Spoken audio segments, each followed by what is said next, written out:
is complete. But I had a day on it. In other words, not normally that you would put something above 50 miles. Just testing it. 50. You don't normally drive 50 miles, but 15 miles is still driving very slow. No, 50, 60. That's okay for me. Well, for me, that's cruising 50 miles per hour. But I'm not asking anyone to go to Cassibrus on the stretch. Well, that is a stretch. And get envious of the road and fly. And I can tell you also that the road has gone, some of it, in the Kalinago territory. Well, I know the project has to end up to Pigwa. Right. They have already done a lot of the excavation work, most of it going on to Pigwa. Okay. I suspect sometime very soon, very soon, that DBS Radio crew, production crew will find itself, the social production crew will find itself in Cassibrus. Right. Because I remember at the beginning when they started, we went there and do something live. Right. And I can just report to you also that work is moving tremendously well on the international airport. Wow. I can say to the listeners, soon from now, DBS on its social media platform will be giving you a few episodes of the second phase of our episode, Read the International Airport. So we went there this week, Friday, and we did some work, some shots. So we are about doing some production. Very soon, people will have the view, plain view of the international airport works. And I'm sure that many people will enjoy it when they see it. Yeah, so that was quite a beautiful thing. But when you're doing development, you always have to pay a price because when I travel on the Kalinago leg of the journey, you could still see the construction going on. There's dust, they're putting water to keep the dust down. So I couldn't even recognize the Kalinago territory, to be honest with you. As a matter of fact, I remember when they're doing the Cassibrus leg, that a number of people in the mornings, especially on a Monday, that they would go on Facebook and making some noises, and they would inform people that we have to pay the price for the works, but so today I hope that the same set of people can come back and complement what they are actually witnessing, the construction of the road. As you said, it is completed, and I'm happy that we can see this completed. But in studio we have with us Sam. Good evening to you, Sam. Good afternoon. Good afternoon. Good evening, Sam. Good evening. I was going to ask you, Sam, which part of the world you are. No, the studio is so bright I thought it was day. I like that, Sam. That the studio is so bright that you have the view that it is daytime. And persons who are actually viewing on the social media, they will witness that they can see Sam as bright as day. Not only he's bright as day, but the man outfit, man. Yes. You don't see the kind of shirt the man have. Sam, we gave you a nice background. You can help the viewers to know where that is. Okay, that beach there is about most, if you're a senior person, 15 minutes walk from where I live, where I grew up, my home. And that's the Cabier Beach, we call it. It's French. We go on that beach all the time. The community is a safe beach. There is no history of people getting drunk and drowning on that beach. It's soft, it's level, and it's good beach. A lot of coconuts. We drink jelly there. We cook by the beach as children growing up. And the beach is still there. And on top of what you're watching is guest house, the Cabier Hotel that we're watching there. And it's a small hotel, and people always leave the town to come up there to spend the weekend. From the hotel, you just walk down to the beach. You know, Sam, already we have 43 people, just 2 minutes since we are up, and we have already 43 people live showing up on the Facebook.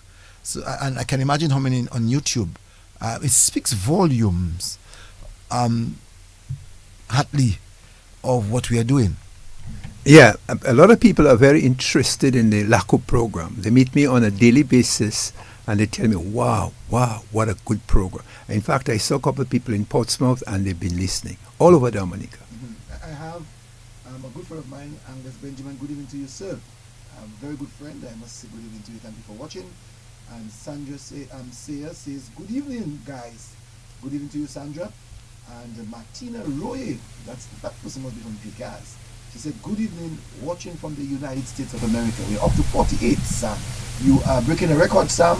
Within 5 minutes, we're up to 48. The record prior to that was 38. So you have gone up to 48, Sam. So congratulations for a job well done. I was saying, Sam, congratulations for work well done. The record before was 38 within the 5 minutes. Now you have gone up to 48. Well, I must say at this time a very pleasant good evening to all listeners. Dr. Levels in Jamaica, who is looking on.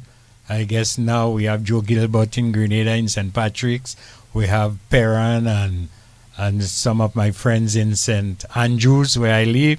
The crucial posse is online. They're looking. My son in South Carolina, software engineer, he and his kids are looking on. I have my daughter in Grenada. She's looking on. We have some fellas in St. David's. In fact, I send the flyer and they send it to all our friends, our revolutionary friends who go up there, Francis Ruffin and the others. So a lot of Grenadians are looking. We have a friend, Dr. Levels. She assisted me in getting some nice qualifications in the University of Singapore. She is looking. She is happy and proud to see me online now. And looking well too. We mustn't forget that line. And looking well too. No, Sam, I know that you always listen to the Lakou program. That's a fact, right? Yeah. Always do. And I remember when you said to me, Cecil, I would like to get into that program. I need to talk about the person that I am and the place that I came from and so on. So you have gotten this opportunity as a Grenadian. Last week we had a St. Lucian who told us all about his growing up in St. Lucia. Mm-hmm. So tonight we need to hear about Sam and his growing up in Cruz. Was the name Cruz? Crushu. Yeah. Crushu in St. Andrews, Grenada. Yeah. The picture that you see at the back is Sam's backyard. Yeah. Right. So Sam would have gone to the sea, have himself some real fun in that area. So you tell us all about that tonight. So Sam, let's start with telling us as a boy growing up in St. Andrews. Yes, I am the first of five boys of Sylvia Latouche and David Latouche. The Latouche again is French, as in Crochet. And it's five of us, five boys. We grew up, Daddy had a nice farm. So we grew up on the farm. Daddy liked to fish, and he was a building contractor. So he's building contractor, three profession. He liked fishing as a hobby, and he's farming. And then we grew up there. I liked the farm a lot at my early age growing up. But you see the color of my skin when I go on the farm with Daddy. My skin we play with the razor grass. As boys, you don't care about that. So when I come, she had to get petroleum jelly to rub all the grass that cut my skin and so on. So she tried to, make the situation so that I don't go to the farm, go on the farm. She said I does not behave myself. So that is growing up, and I had a good mother. I grew up in the community. I went to a primary school where they used to pray 4 times for the day, Monday to Friday. We pray when we reach to school. We pray lunchtime. We pray when we get back to assembly at 1 o'clock.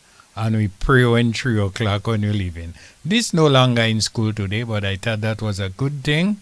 And it reminds me that as boys, we had problem in school with other schoolmates.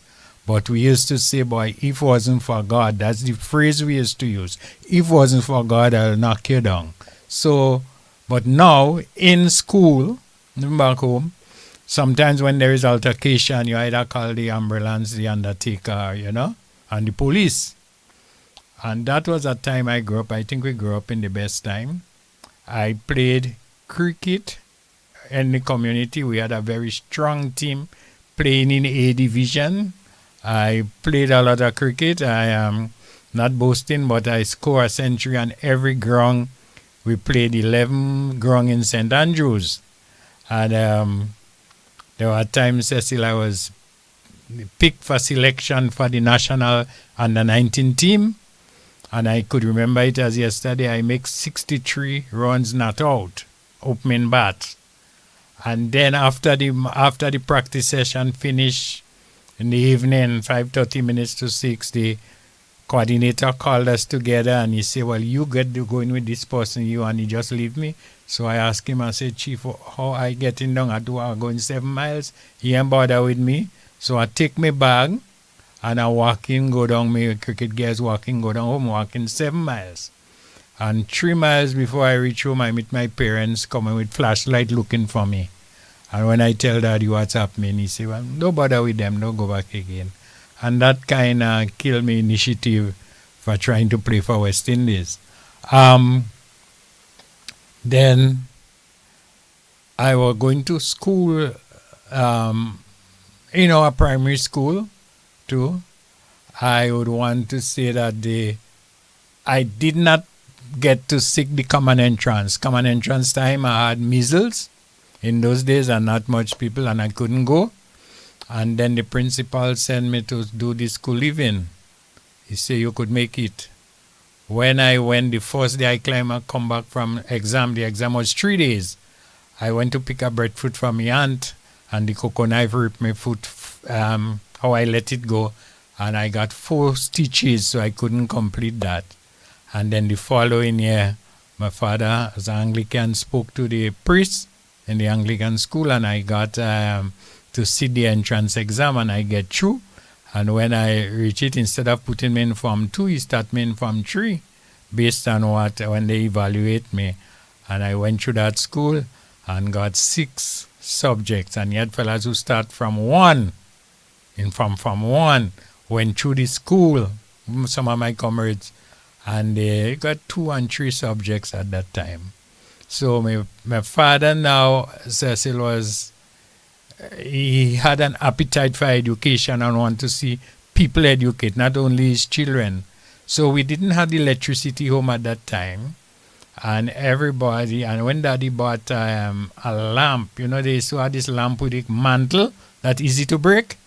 And he says he buy one, and when he put it on the veranda, all the children come in around 6, 7 o'clock in the night, they doing their homework. And my father was happy about that. He said, all you have to behave yourself. And sometimes he make juice for everybody. He make mommy make juice for everybody. And so that was the lighting for students. And as a result of that, when we had to miss nutmeg, they come and help. Sometimes when we playing cricket and we don't have money to buy ball, Daddy say, let them boys go and pick up nutmeg with you, and I'll buy 2 balls for them. And they would go and pick up buckets and nutmegs and so on. And sometimes Daddy buy 4 balls, brand new balls, for we play our game. So he had liked that. The other thing, Cecil, is that Dame Hilda Baino, the first lady governor, and she was our cousin. She and Daddy was second cousin. And at times when they having thing in our home, there by our parents, we had to dress us with white shirt, with bow tie, black bow tie and black pants, and we have to go there when they're having meetings and reception and little cocktail in there, and we had to behave well good, because one eyes from Daddy would tell us, boy, keep quiet or behave well. So we grew up in a very, very, very, very nice time, and we had the opportunity with royalty. And I started royalty for long because from then, as a child growing up, and then when I become an adult now, the then Prime Minister of Grenada, Hubert Blaise, when the Queen visit, I was there dining on the table together with your then Prime Minister, Lady Eugenia Charles. When Reagan visit, we were there too. And when Castro visit, I was also on the committee in the planning committee, so we were there as invitees to that. So growing up was a nice thing. And in the community, I'm satisfied that in the community growing up, that I did my best. I was the captain of the cricket team. Before we go right there, because I still need to get back into in growing up. Okay.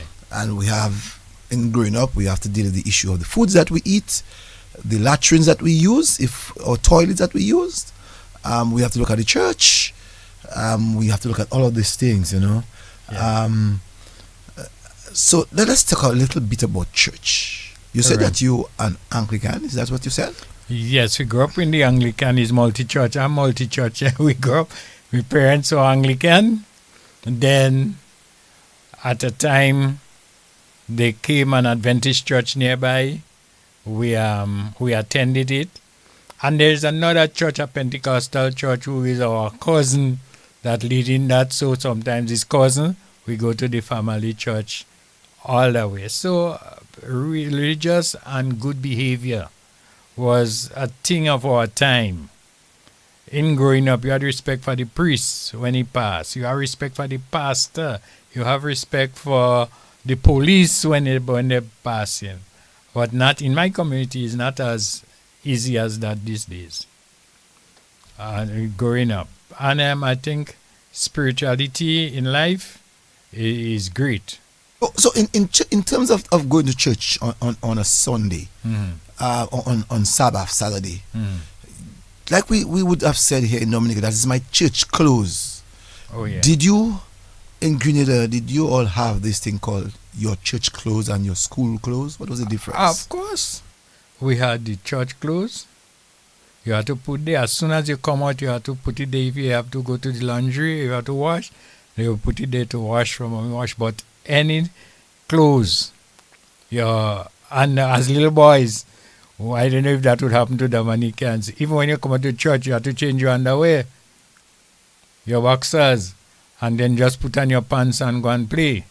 As children, you go to church. So that must have been an African thing, aptly, because in Dominica too, we had that same experience where when we came from church, we had to remove our parents' underpants. That's what they used to call it. Right. So I say, somewhere that is mine.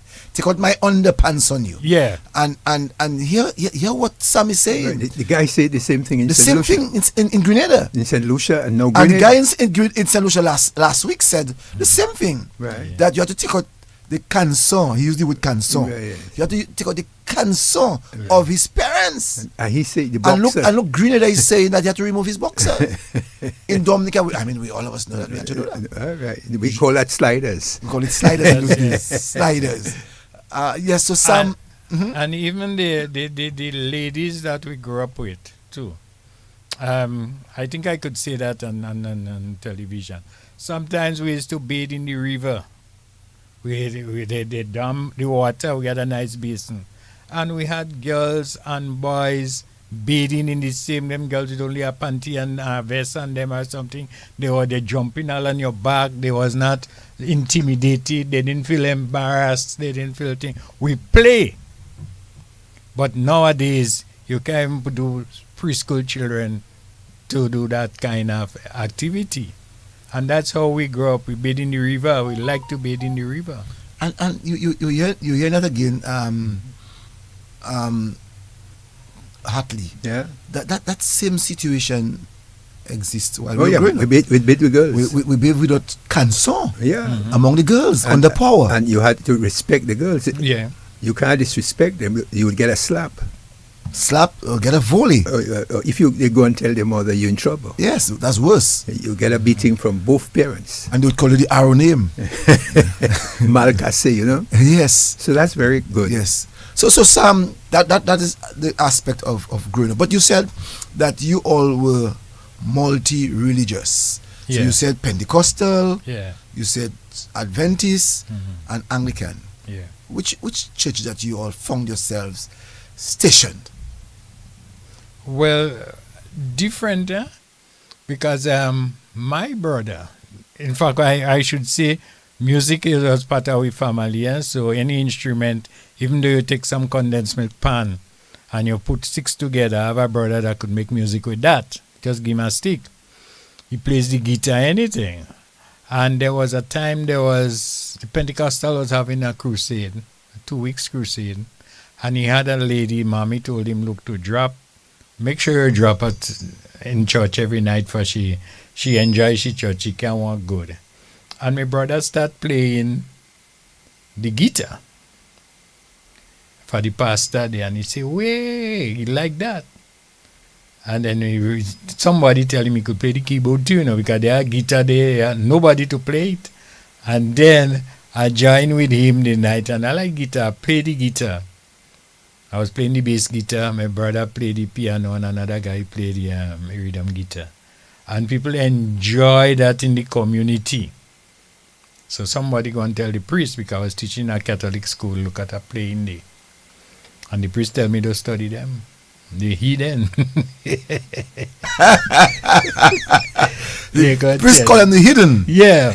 My God. He said the gospel. Not the rabbis. Yeah. So we had all of So hold on. So Adams, were you hidden by any chance? No, the man enjoyed music, The man enjoyed the music. No, you left father and you went to Pentecostal church, you remember that? Well, yeah, but priest never tell me anything, Yes, Sam. So I had Cecil, I had a very good relation with all the religious leaders in the community. Because there was the priest, the Anglican priest, the Catholic priest, you had the pastors, you had the Japals, Pastor Japal, you had Pastor Worm, who is a commentator now. You had all these people on them, and we moved good. Very, very good. I was a good scout and a scout leader. And all them churches wanted me to help them organize scout group, because that was helping the boy discipline. So in a while we'll come to that, in Grenada at the time, as a boy growing up, what was breakfast like? Monday, Tuesday, Wednesday, Thursday, Friday, Saturday, Sunday. Okay. And during the week, we breakfast was sometimes bread, and my father was a fisherman, so sometimes we always have fish home, fried fish. So sometimes it's bread and fish, sometimes we're tired with that. Bread and fish, bakes and fish. We eat that with cocoa tea. Cocoa tea was our main tea we drink every day, and sometimes occasionally in the night you drink some bush tea. So that, and in the evening time, so people would still have a lot of green peas. Every day you drink green peas soup. Hold on. So you're saying in the mornings, you'd have your kakao tea. Yeah. With like bread and balahu or jacks or whatever you have. What about butter and cheese? Butter and cheese, we used to use that with that is for when we go to school, man. We buy that in the tuck shop. Wow. The man, sometimes he had a shop nearby. Mm-hmm. You 2 bread and a cent butter. That time that cost 5 cents. Mm-hmm. Penny for a bread. So you buy 2 penny bread, and the shopkeeper slice it, and he take the thing, a butter we used to call keg butter. It's salty and nice. You heard that? Penny bread. Yeah. You know that in Dominica we also had penny bread. Yeah, that's right. Right. So the Caribbean is not far from each other. Yeah, they were. And you remember what the penny bread looked like? Yes, two. Yeah. Now, together. The penny bread, what was in Grenada, what I know of, you could hold it in your hand and squeeze it, and it not fold in. Now you're holding a $1 bread to make a hamburger, and you could squeeze it in your hand. Mm-hmm. And when you open your hand, you're watching it's full, it can't open. And so we had that, and your solid bread, not this kind of yeast inflated bread we have in these days. And we eat that in and school. The bakery, the bread would come from the wooden bakery. Sometimes what we had, the what you call the oven, the dust oven. Yes. And they heat it up with fire, coconut branch and everything, cocoa wood. Mm-hmm. And then when they clear it, sweep it, then they put the bread and tin inside there and they cover the mouth, the door of the oven. Boy, everywhere in the Caribbean. Sometimes they did it with the 45 gallon drum. Mm-hmm. You used to they cut that, make the dough, well, the cutting would be the dough, and then you have your coal pot below, and you have fire in the coal pot below, and firewood on top, and it's baking, whether you're making pudding, whether you're making bread, whether you're making cake, and all that thing. That was the culture thing that day. Mm-hmm. That is amazing, Adams. Similarities. Just the same. Mm-hmm. I'm sure if we talk to an Antiguan, we are going to get the same story. So is it then that's why your Prime Minister and esteemed judge went to school in Grenada and they gelled in that culture so good? He's talking about Demi Junior Charles. Yeah. And Brian Allen. Brian Allen, Yes, yeah. No, Sam. So your breakfast was your bush tea. What type of bush tea that you drink? You had the black sage tea we drink. Mm-hmm. We had the bay leaf tea that we drink. We have the Simicotwa? the bay leaf. Then you have the mint Mm-hmm. that we drink.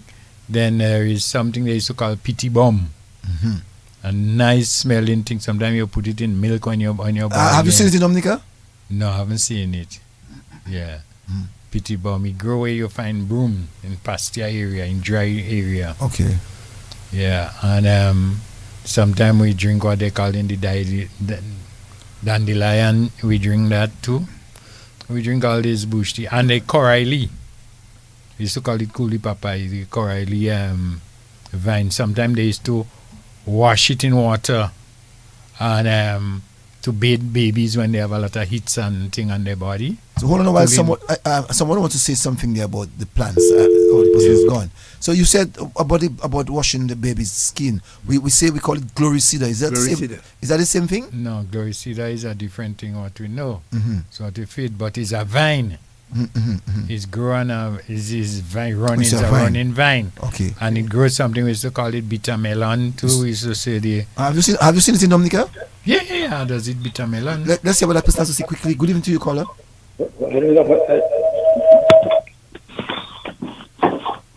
Hold on. Yes. What is it that the T-bomb is a cigar and big man? What T-bomb we call it in Dominica. we call it T-bomb in Dominica too? Yeah. Okay then. When you talk about there is kind of thing that happens to flip the thing. Some people use it to make tea. Mm-hmm. Okay. It's a vine. You got a little lip and a seed.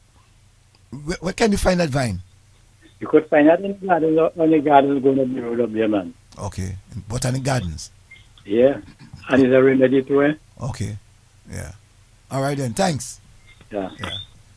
I also want to say good evening to Mimi Thomas, your tune first. Thank you very much. And Jenny Dangaben, and also my good friend in New York, Rosalind Savre in New York. Good evening to you. And a friend of mine also in Antigua. Good evening to you. Now, Sam, so breakfast was very simple. Yeah. Your what about roast food? Yes, we used to eat how we used to call it, boy? Is man killer we used to call it. It's something like a green knee, like a plantain. Mm-hmm. But sometimes you have a mauve one and you have the green one. And we used to, when it's ripe, you roast it over the light fire in the coal pot, you put the grill on it, and you roast that and eat it. Sometimes too we eat toasted breadfruit. You roast the breadfruit. When you peel it, you put it on the grill there, on the coal pot grill, and you toast it. We used to eat that for breakfast too. What about dashing? Not much dashing. We used to eat dashing in pea soup, not in cook that in peas and dumpling and salt beef and so on. Not on breakfast in the morning. No, lunch. What was lunch like? Lunch was like sometimes you get soup, you get broth, fish broth with all the vegetables and dumpling, Sometimes we get soup, and sometimes we get a pilau. Grenadians make the pilau with the chicken and the rice and the mixed vegetables you put in it. You cut up the okra, you cut up the carrots, you cut up the seasoning pepper, you have peas and everything, and you make a pilau with coconut milk and simmer down nice. We used to that was nice lunch. You're saying our own is a little bit different from yours? Well, sometimes you have people that don't like to put the peas and so on, just the meat and the rice. Someone's on the telephone. Let's see what the person has to say. Good evening to you, caller. Hi, good evening, gentlemen. Good evening. Good evening, Mr. Sam. Good afternoon. Good evening. Good evening. I'm listening. Your girlfriend, Sam. All right, Vado. You know who's calling? Oh, my Vado. Mr. Sam. Hi. Later on, you talk about that one pot you made for us. I want to know about it. What's the name of it? Oh, we call that the Aldong. Oh. I'll be making one very soon, eh? Okay. Ask him the question because he wanted to teach us what of Grenada and whatever. But it tastes really good. So you'll talk about it later. Okay? Thank you, All right. Vado. I'm Okay. listening, Mr. Sam. Right. All right, thanks. Okay, bye. Yeah. I just want to say good evening also to Helen Henderson. She said that she's listening from St. Thomas. Good evening to you, Helen. No, Sam, I know there's something called something dung, oil dung. Oil dung. That's what Yeah. Vado talking about. Oil you know. dung. Yeah. Uh-huh. I cooked one last year for them, Mrs. Garrett, and those couple members of parliament came down my labor house and they really enjoyed it. So I plan to make one. In fact, I was asked Is to that a make national one. dish in Grenada? Yeah, that's the national dish. Because every Grenada that I would speak to, they talking about the The aldong. yeah. No, Sam, supper. What was supper like? Supper was like more something light because we'd have a heavy lunch, and we go sometimes. Remember, you get bread and fish cake, breadfruit and fish cake, and tea. You had saltfish sauce with roast breadfruit or with bread and tea and so on. So no biscuit in milk. Well, sometimes if you come, that was not a meal per se, but sometimes you're there and you're hungry, you're feeling peck. They make milk and you put the biscuit in it till you cool you till you're ready to eat later. You come from school and you have to go and do your walk. Like afternoon in Dominica. Yeah.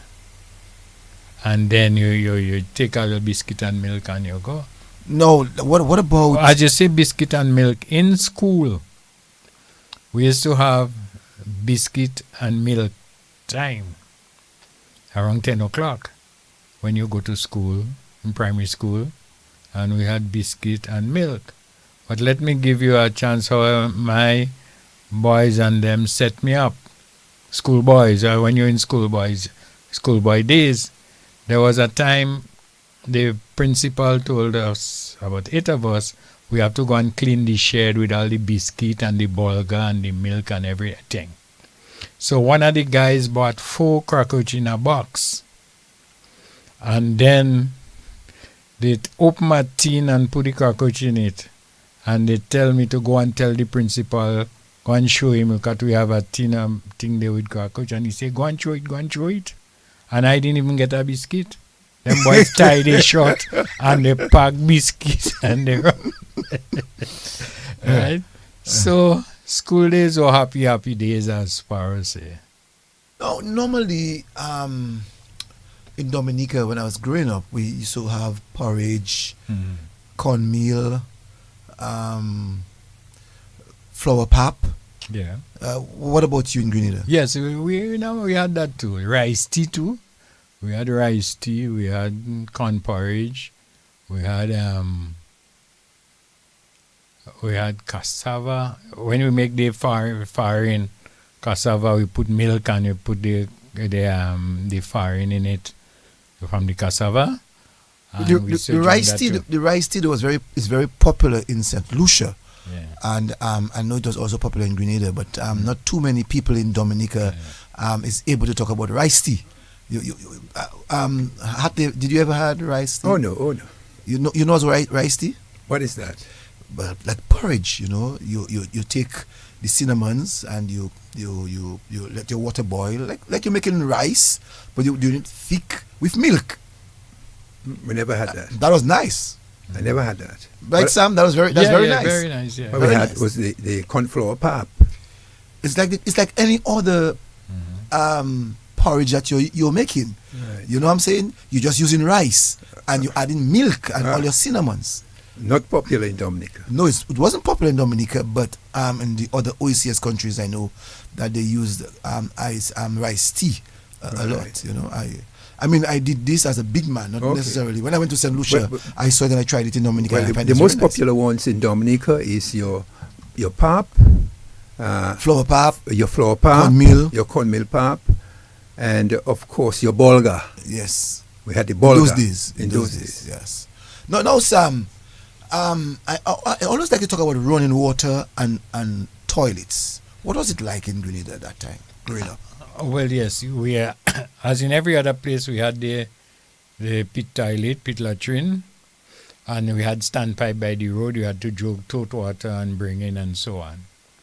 But in the early 60s, in the late 60s rather, somewhere around 1968, going when my father came back from England, he he bring water in the house, and we had running water in the house. So we were kind of privileged that everybody in the community was so privileged, but we had it. We had running water at that time, long before a lot of people. Light? No, we had light. Well, light came in the community. We had a generator, but as I told you before, our light was the the lantern with the mantle, and when you pump it and it shine up, everybody gather around to help. Thinking the parents coming around if they have something to do in the night. They had a piece to shell and all of that. They sit down in the yard because we had a yard area there, and the light was shining all over, and that was my father's joy in serving the community with light. And I know that some countries in the Caribbean themselves had that same experience that you have in Dominica, had that same experience in terms of electricity at the time it arrived. But tell us a little bit about how your lives were as boys growing up in the community. How did you make out with things that were so difficult? Money, food, clothes. How did you all make out? Well, I should say my mom was the community seamstress. Get closer to the microphone. Yeah, my mom was the community seamstress. So in clothes, wedding, brides, and so on, bridesmaid uniform and so on. And she sewed clothes for us. We had a lot of shot. Then she had her charity foundation or whatever. She sewed things for people, especially the less fortunate and so on, and give them.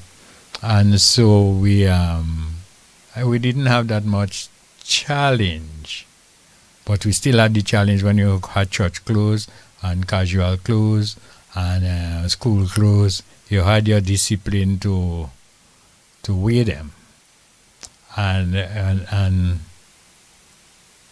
we didn't have much of a challenge in that. And the community where I live, mommy helped out a lot of people there. And that's why we were able to have a lot of volunteers in anything we have to do. Whether it's to go in the garden, whether it's to scrape cinnamon. We go up with the cinnamon. We have a lot of cinnamon trees, I have a lot home on my property. And cinnamon is very expensive, and it's I would say it's in demand. The nutmeg, got to pick up nutmeg, mace nutmeg growing up as boys. Sometimes from school, you go to the nutmeg field. You have some cricketers come in and help me. We go and pick up nutmeg to come back, take a practice in the summertime day. And then when the night come, we have people coming out and help us mace the nutmeg for the next day. No, Sam, I want to find out from you, in your growing up in the community, how much an influence did you have on the community based on your father's popularity and your father's influence? If I tell you, let me put it this way. If they have a community organization and they plan to have election, on 2 occasions in 2 different organizations, I absent myself. And in my absence, they vote me as the leader. Because everybody's, in fact, I was see how I manage and lead the cricket team and play cricket. So growing up in their community, they like my leadership style of doing things and how I meet people. I don't rough people, and especially when I came from Teachers College. And Mr. Adams would tell you that I don't know if that definition still remains, because when I went to Teachers College, I was a very young baby face, they used to call me. That was my nickname. We baby face, you know. And learning is a change of behavior. I learned that early. If you don't learn, your behavior cannot change. Learning is a change of behavior. And I learned that very early. And in dealing with people at all levels, from the challenge to the intellectual, I respect them and I go at length to ensure that they have been treated properly and they have been respected in the community. And that was how I am, how I see things. But people had always liked me. One of the things, and my father, in fact, they tell me I look this, when I went back home, Sunday, they tell me I'm the spit of my father. I mean, I look very much like David Latouche. And maybe, Cecil, one day I'll show you a picture of David Latouche and see if he really look like me. Now, Sam, you made mention to us earlier on that you went to high school, and from high school, did you go to college? Oh, yes. Right. No, but before he goes there, Yes. let me take you back to your primary school. When you went to primary school, did you ever use the slate? Oh, yes. We had the slate. Right. Now you moved from the slate, and in, what was it, Standard 1? Yeah. You had Standard. How many books did you go to school with primary school at the beginning? The Royal Reader, I think, was the one we had. How many exercise books? Did you ever go with half a pencil? Did you go with half a book? Yeah, we still get, my parents used to, my mother used to cut the pencil. When she buy a whole one, cut it and give me, because she going to say the next 2 days I coming back and say I can't find my pencil. so then she give me the other half. Okay. So we use the pencil. We used that the Caribbean. We read about Branancy and the Bear and the Rabbit and all that thing. How was your classroom? Was it an open space? Open space, man. When the principal called somebody to get them strap, everybody seeing you. And in those days, they used to bench, what we call benches. So put you lie down on the headmaster table and give you a strap. And the whole school watching you. What about kneeling and books up in the air? Hands of books up in the air. Yeah, sometimes you had that too. Did you ever put them on, did they ever put you to stand up on the bench? No. I was a very, very good behaved boy in school. In fact, there were once, and there was a kind of community uproar, There were once the principal, it was a hostile man too. And I went to school early, and a teacher sent me to buy a 2H pencil. He wanted a 2H. So I would leave my books in the school and I watched. So when I came back, the bell ringing around already. And those late children line up on one side of the step. So I know I wasn't late. I go past on the other side and go up. And then the principal, when I reach the top landing, the principal tell me, he give me 2 straps in my back without asking me a question. Cut me back. And the teacher I went to was my cousin, Anselm Latouche. He went and he welly told of the man. I send him, you don't ask him a question, you give him 2 straps. And when I go, I told my father and other people, and everybody saying how teacher the white man abuse. He didn't use the word abuse. He beat up on some back, had his skin red. He makes sore. He mother had to use soft candle and so on to do it, the boy. And he came and he apologized, you know. He tell me he's sorry about that. Well, I was a very, very, very good student. And that's the only flogging you remember you got at school? I got at school. Wow. So now, Sam, before I was asking a question earlier on, but when Hartley asked his question, the question is bounced on my head. Can you remember the very first time you went to St. George's? Why? What age? I am. I'm not sure if it's the very, very first time. But when we went, there was a time my mother brought me to the dentist. And we sat down in the medical station in the community. And when we sat down, the dentist was rough. And those days as children, you're afraid dentist. And the dentist, I sit down on the bench next to go in, with my mother sit down by me. And a girl run out from the dentist's office, bawling. So I follow her. So when you reach home, when you reach home and the nightfall, the teeth start paining, hurting me again. And then my mother had to bring me in tongue by a dentist. I had to sit down on the chair. So I think I might have been the first time I go to tongue, you know, on the chair and my mother while the dentist. It wasn't horrible as what we'd have in the community. Did the extraction and then we come back home.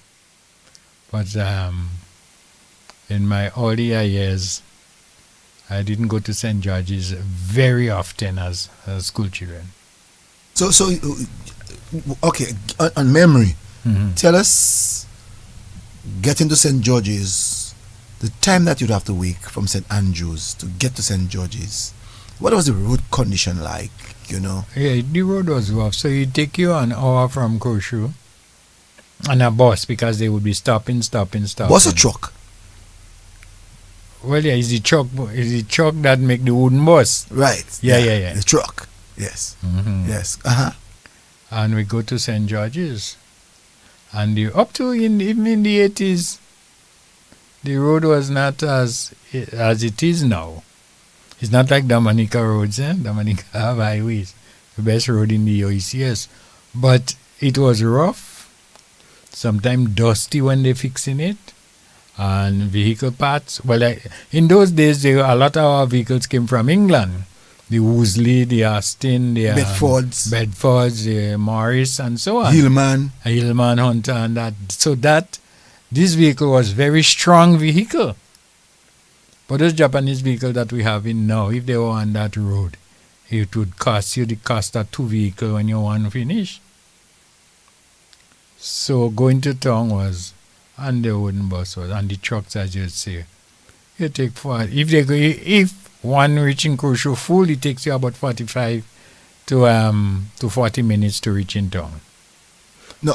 But now, from Croshu to St. George's, well, you have a lot of traffic. If you don't meet any traffic on a Sunday or so, you're going, or a Saturday evening you're going down, is about 25 minutes for the most. Wow. So that tells you how bad the roads were. Yeah. No, Sam. When you arrived in St. George's, what was your impression? What did you see? To compare that of St. Andrews, what? You know, normally we say in Dominica, you're country bookie. Yeah. I hope you understand what I mean. Yeah. I understand that. Tell me what made you a country bookie when you arrived in St. George's? When you're reaching town and you see those stores like Everybody's and the Foodlands and the LA Postal and those stores, and you're excited when you go in there and you see stove and fridges, and you see nice decoration curtain, and your mom would be looking at the curtains, looking at cloth. But as you go, there was a real excitement in that.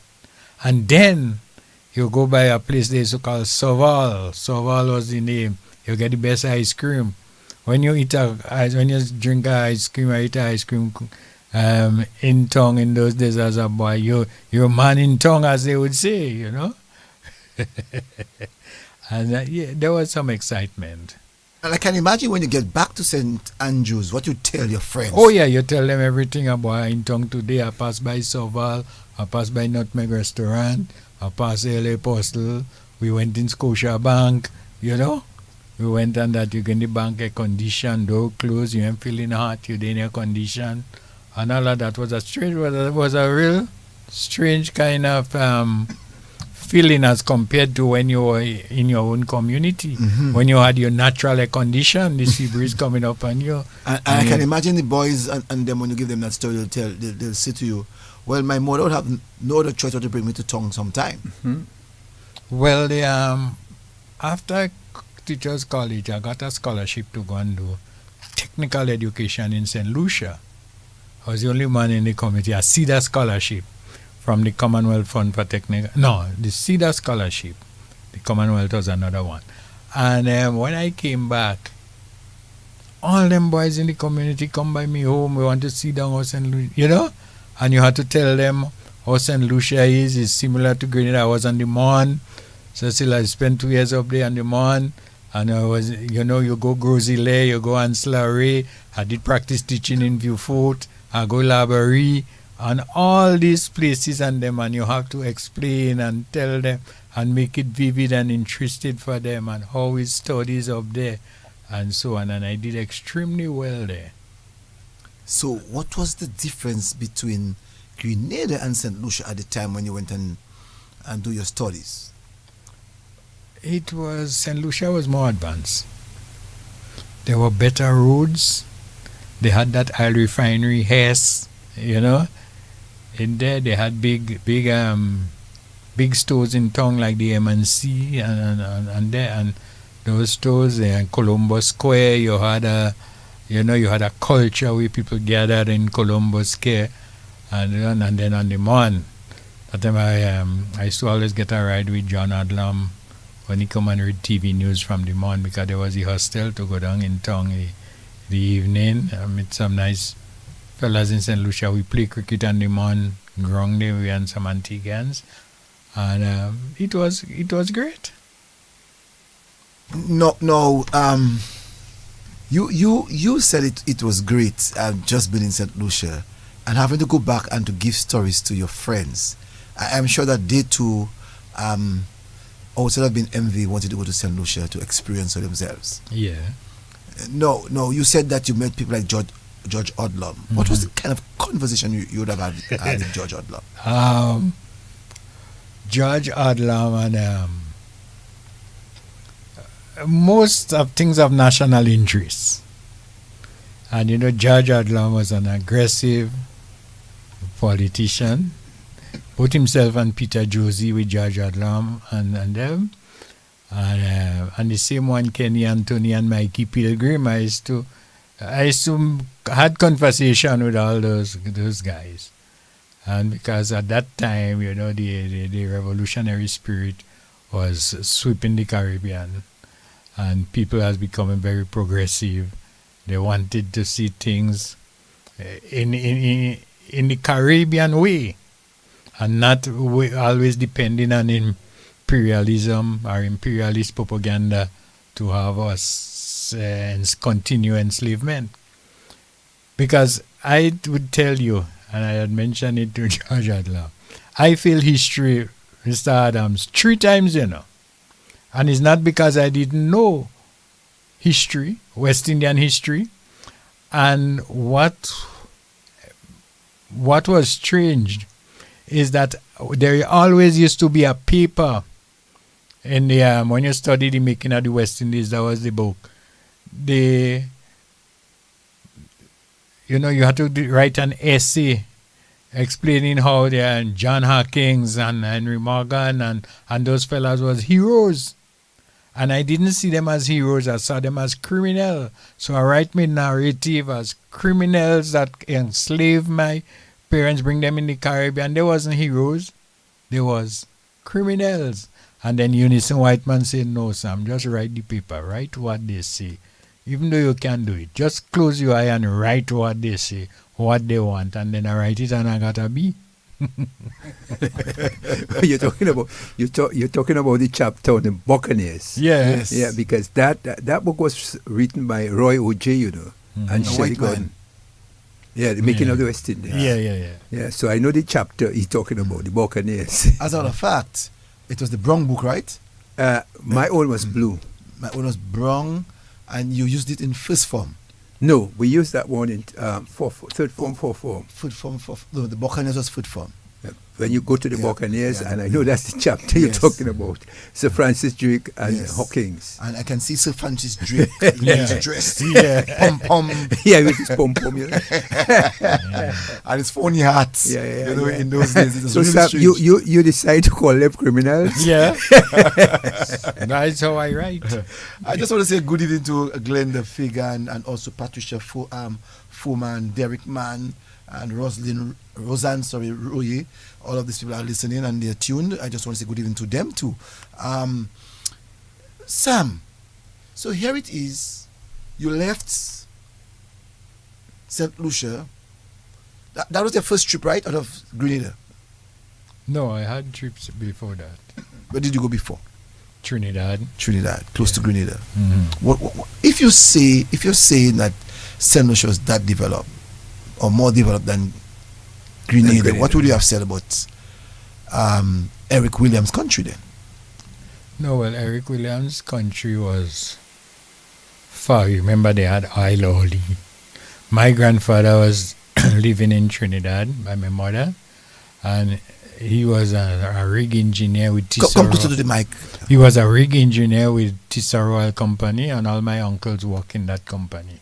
He trained them, he sent them to university, and then they come back as engineers, and they work with Tisserand Oil Company. So I used to go to Trinidad all the time because I was his first grandchild. So my grandfather, so he had a special place in his heart for me.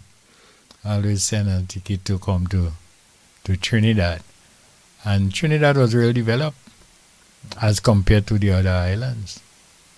In those days, Trinidad would have given the Caribbean countries, I know Dominica in particular got assistance from Trinidad in the in the mid 70s under Eric Williams. So that is a given fact. So yes, Trinidad was really wealthy with the oil money. Now, Sam, so you back in Grenada, and you are a community man. At that time, Eric Gary was Prime Minister. Yeah. Was he Prime Minister or Premier at the time when you were a teacher? When I became a teacher, Grenada became independent in 72, right? In 74. 74. Yeah, we had just had 50 years celebration. Yes, okay. And during that year, I was a student and at college, and in 74. And in fact, when Maurice Bishop's father got shot, school children were demonstrating. I didn't want my parents to know, but we go, Gary must go. And my cousin is the Governor General, But you see, we march in the street as children, go, Gary must go. And the real January 21st, when Gary called down all the secret police and everybody, and they were marching and they wanted to confront the demonstrators, Maurice Bishop, his father, Kenneth Radix, Unison Whiteman, and George Lewis, and all of us. But we were students, and a lot of children was there. And there was a clash. In those days, we had those what we called trucks that brought sweet drinks, soft drinks. But the truck was designed in such a way that he had no sidings. I remember those trucks that we had here too also. Yeah, so but they packed those cases of drink there, and you turn in corners and it's not, they're not falling off. And one came and parked in the demonstration, near the demonstration. And then a set of what you would call secret police came in, and the secret police came in, they gather around the truck, and then they take thing and start pelting bottles, and then some, you call them, the Green Beast used to call them soldiers, and they start to fire shots and so on in Land Rover, passing with speed and thing, and then, well, from the building I pass in the back, because Alistair used to pray.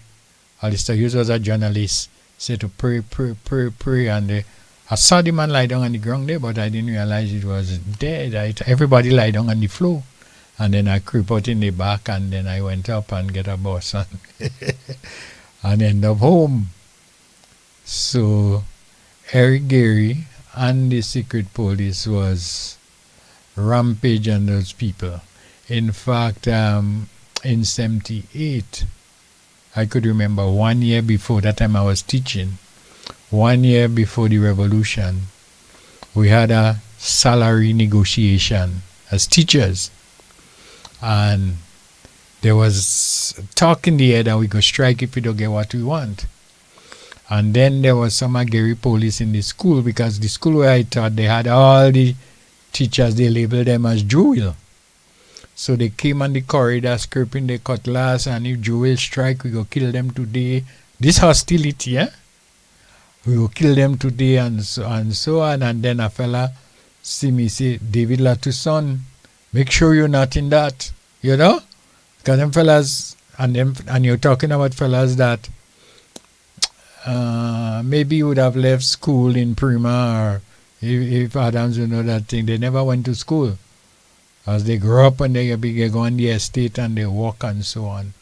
And Gary empowered them. And it was a dangerous time. And then men start to become conscious now. We read a lot. In fact, in our time, Cecil, we used to read it. It's not like just texting and so on. A fella give you a book on Andropov, or Brezhnev, those Russian leaders, or Fidel Castro, or Daniel Ortega, or Nelson Mandela. You read it cover to cover, and when you meet that is the talk of the day, we discuss what is happening. And then now, when the day of March 13 come, in fact, before that, they beat up Maurice Bishop, they break his jaw. They was having a meeting in Grenville, right in the town from where I live. It takes me about 15 minutes drive to reach there, from home to the town itself in Grenville, St. Andrews. And then Maurice was in hospital. We make sure the nurse, well, some of them make sure that the nurse take care of them. They paint, the bandage was full of red coloring, even though he got light lashes in his head. And we had to paint it. We had to take pictures of him in the hospital bed with red, with like blood in the bandage, and to send it to the wall. People like Mike and Rosie, George Adlam, Peter Josie, Walter Rodney in Guyana, Light Best in Trinidad, Clark in Barbados, and Tim Hector in Antigua. All these people and them were able to get that and filter out throughout the wall. And we paint a good picture of the tyranny of the Gary's regime. And so that's... So let's go back a little bit of 74. Yeah. When the country became an independent country. Yeah. Was it a violent way, or did Grenada just get independence like how Dominica did?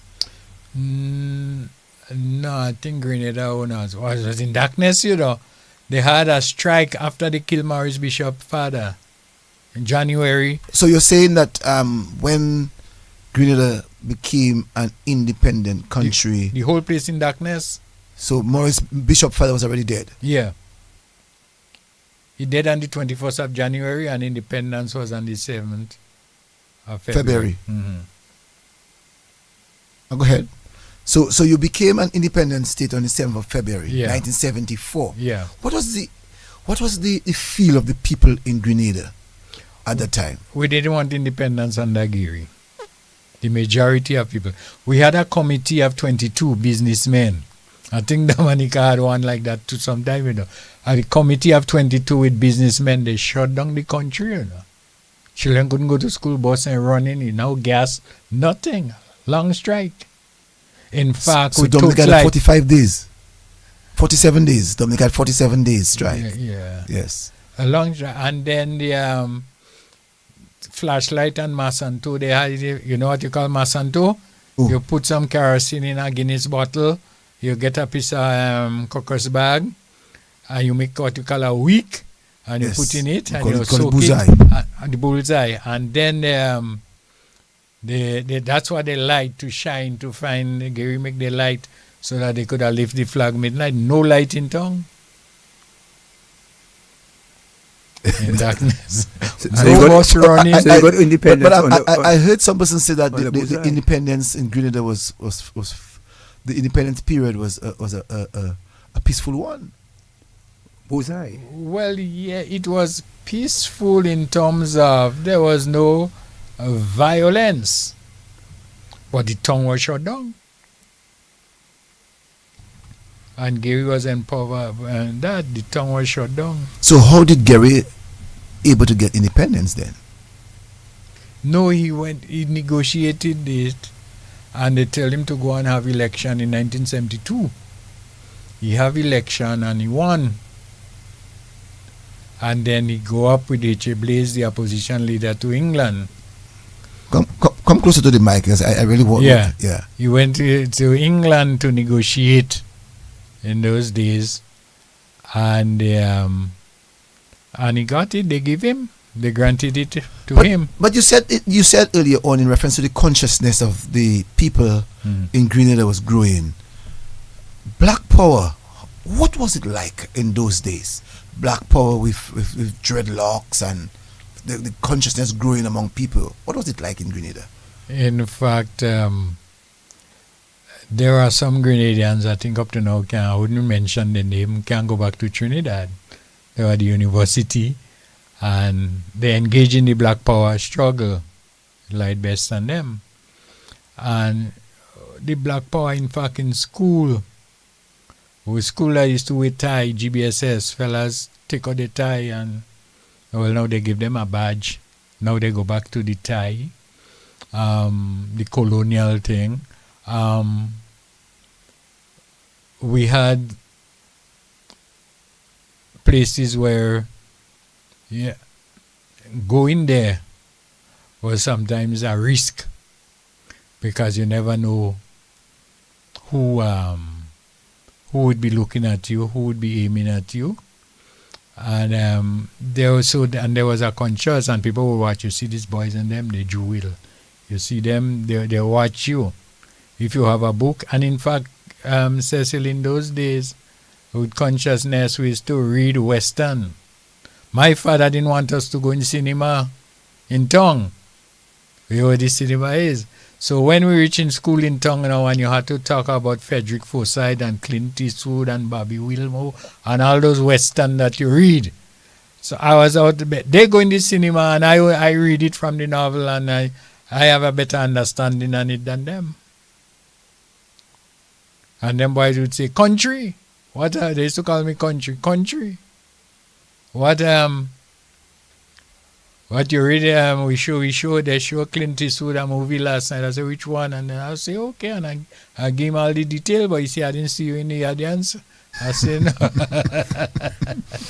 and that's how it is. And Cecil, in that thing, one of my experience in school, high school, you have some people of a particular color. The parents and a certain ilk. The parents dropping them with vehicle on the school step and going back, and them teachers putting them in the front of the class to sit down. And you behind, they had to dodge behind the head to see the chalkboard. And with a few of us thought that wasn't unfair. We spoke about it. And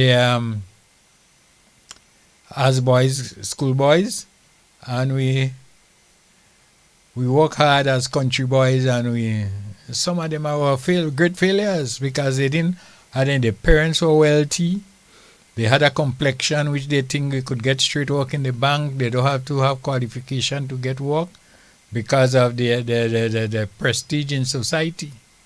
and and the country boys lick them up, Cecil, right, left, That's right, a and Caribbean center. thing. Mhm. Well, in sociology, we call it stratification. You become stratified because of your color, Mm-hmm. or because of the wealth that your parents have, or the name.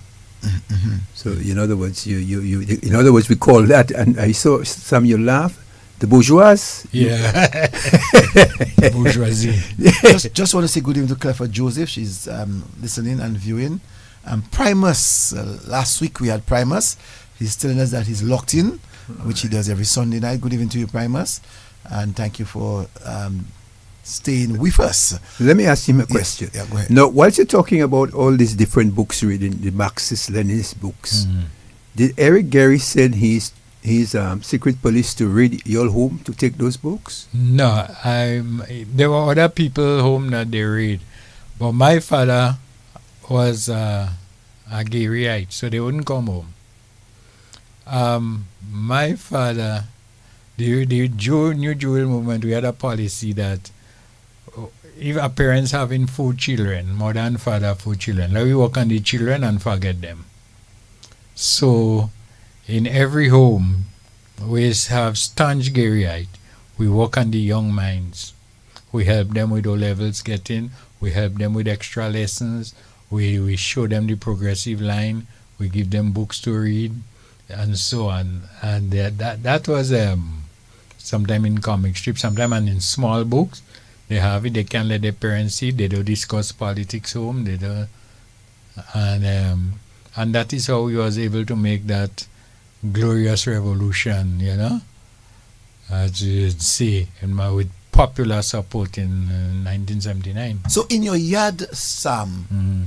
how much consciousness in St. Andrews that you all would have had that would have impacted you to continue your concept of community work in other parts of Grenada?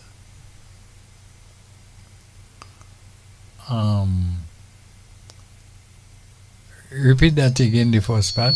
I was asking you in reference to the person that you are, Mhm. how much consciousness that you got from your yard in Grenada that would have allowed you to go in other communities, or your yard in St. Andrews, sorry, Yeah. that would have allowed you to go to other parts of Grenada with that kind of consciousness to convince other people that they should be part of your organization? One of the things that people say, I don't know how true, Adams may evaluate that for me. People say that, I had a very, very keen appetite for behavioral science. And the way I deal with people, the way I treat people, the way I speak with adults, the way I speak with children, with young ones and so on. And as a scout leader, they say I was a very good organizer. And as a result, in the community, at time the priest called me, Cecil, and he tell me, boy, every time we have harvest and bazaar day, he ain't making profit. They always bossing. They selling all the drinks he ain't bringing there. So I set up a system for him to follow and a protocol. And I could remember that as yesterday, After the harvest, he make $18,000 in those days, and that was big, big money. Because we didn't leave everybody. I set up the system. When the cake stall, when we done sell it, we check the money and 3 persons sign it. In the other style, in the gift style, we make it. What was sold, we sign it. 3 persons check the money, 3 persons sign it, and we had 1 person collecting all the signed money from the bars and the other style. And so they thought I was a good organizer. So I went to help in other parts of Grenada. And then when I become the vice president of the teachers union at a very young age, I was able to set up, we have 7 branches, 6 on the mainland, 1 on the sister isle. And I was involved in the teachers union in setting up them branches, having them function well, training for those branch officers and so on. I did it, setting how we meeting, how to respect people's ideas, how we should have when somebody put an idea on the table, let's look at it. It's no longer theirs. Let's take it together. If you're going to work, let's see how best it could work. And I gave them. So they have in organizational detail. Some people say I have that. I don't know how true that is. Your good friend Ali Gale is also listening. He said good night, good evening to you. Yes, Ali. You know? Now, Sam, so Grenada became an independent country in 72. 74. Sorry, I don't know where the 72 is in my head. 74. And on the 7th of February. And Grenadians are getting aggressive on Eric Gary. Yeah. What would you have heard in the home that you lived in, which is your father's home, who was a Garyite? What would you have heard from your father that would make you think contrary to support his party? Yeah. As a boy in the yard. Yeah. Well, Daddy and them they listen. My father used to listen news all over. And he says, them communists, you know, that was the word they used. Them communists, boy, no God, no church, nothing, them communists. And that was the ringing thing of the Garyites all over Grenada. Them. All over the Caribbean. That was said in Dominica too. Oh, them communists. That we were all communists. Yeah. And that we didn't believe in God, we didn't believe in church. We're closing down we churches. closed down everything. Yeah. And your house will be shared to another person. Yeah. If you have a big house, they will take it. That's right. That was said here in Dominica too. So that was the mantra in the Caribbean then, it looks like, Adams. Yeah, because people were afraid of the communism, yeah. Because that's the kind of vibes the capitalists would push. They take your home, they take your estate. For instance, they even said Lucia was trying to take his father's land, and land for the landless, eh? And Cecil, a thing I heard in the news here this week, and it runs a parallel with Grenada when we were building our airport. In fact, they say it's Russian building a base to export communism. It's a Russian base they're building in Grenada to export communism. I'm sure we're going to come to that because I want to talk about the airport. As a boy, you involved in the New Jewel movement. I would like to find out how the airport came about. So here it is. The period is moving on. Maurice Bishop now, the New Jewel movement. Tell me what you all were actually doing as young boys in the community of St. Andrews, St. George's, and wherever else. What you all were actually doing? No, we were, in fact, one of the things we were doing to lift our consciousness, it was reading. And we can't underestimate the value of reading, understanding, and as Adams would tell you, learning is a change of behavior. You read, you learn, you understand the consciousness of you as a people, where you came from, and we were able to do that. And so as we young fellas in the community, as we said, we read about Brezhnev and Andropov and the Russian, and Fidel had a lot of booklets and so on, Nelson Mandela. And that bring us together. We were international minds. And in the community, we look at all those scenarios. Look at we cocoa. We sending all our way. As a young boy, we was conscious of that. We nutmeg to make salami and all of these things in Switzerland and those countries. And then we're not getting the price for it. And then we talk about our bananas. Well, although that failed out in a timing. Our cocoa. In fact, I thought about it, and Bishop even mentioned it to make Smilo. And that is what is happening. We on a Tuesday evening when those boats going down Trinidad, you see sometimes one boat full of sheep and goat going exporting from Carriacou to Trinidad. And then we think that this should have been sell in a better way. You could have slaughter them, refrigerate them, and somebody here make money, not just go in there. And we thought of all of these things. And that was filtering right around the country, how we can develop and we can make the Spice Island the best. And that was, and in our school, we had teachers, we had students and everybody reading and understanding that level of consciousness. And then now, and in fact, some of the white people own the estates that we had, like the J.B. Renricks and them, and the Copeland and them, those big estates, and the Bacahalo and all of them. And we looked at that. We looked at the plantation, how people work hard on the plantation. And we say that our parents work hard like that on the plantation, but we would have to be different. And that was the quiet lesson that go right through the community. We had a paper, the New Jewel Movement. It was printed not far from where I live in my community, about let's say less than 10 minutes driving. And in those days you had to have stencil, Cecil. When you type, and you had to type and stencil, and you had to have the ring and roll it, and roll that machine till you're making paper, hand roll it. And that's how we make our newspaper. And then people read, and we had articles from different intellectuals and economists and so on, painting the picture. That is how we would like to see our Grenada. And that's what Grenada could be. And people were convinced, young people was convinced. Maurice Bishop was a lawyer. Yeah. And we know that a lawyer is somewhat, in those days we believe that a lawyer is somewhat on the capitalist side. How Maurice Bishop was able to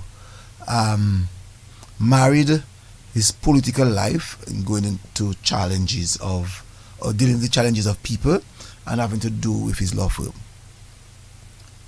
I think all of this came with him from England, because he was in those Pan-African groups and so on in England while he was studying. He was the leader of one. And when he come back and he understood the political ground, he did some cases. I remember one in St. David's, not far from where I live too. A lady had a boyfriend, and she a senior lady, and as though he came to abuse her because he had other ladies there, and he was fighting with her, and she hit him with a what we call mata pestle, where he used to pound cocoa in when stuff, and he died, and they had her in prison, and Maurice Bishop was the one representing her pro bono. And I remember the time of the case, it was of interest. He told her standing by the door there, he said, well, you pack up all your clothes. You're going home tomorrow. Pack up everything. And then, after he addressed the jury that day, when they come back the next day, she's not guilty. And Maurice Bishop put her in a car, he put all the glass down, and he drive all around the constituency in St. David's. And, stop by a shop of a thing for her and so on. And that was his fame, he and Kenny Graddix. Kenny Graddix come from a bourgeois family, but he was a grassroots man. Let me find out from you, how did the Grenada people embrace the threat of communism? Well, there was some apprehension with some of the more senior people, the elderly people, because Gary tell them they go take all their house, they go take their thing, they're going to close down those churches and so on. He spent a lot of time telling people they would close down them churches and so on. But the revolution was such a swift and effective, had a swift and effective execution that everybody caught flat-footed, even Gary himself.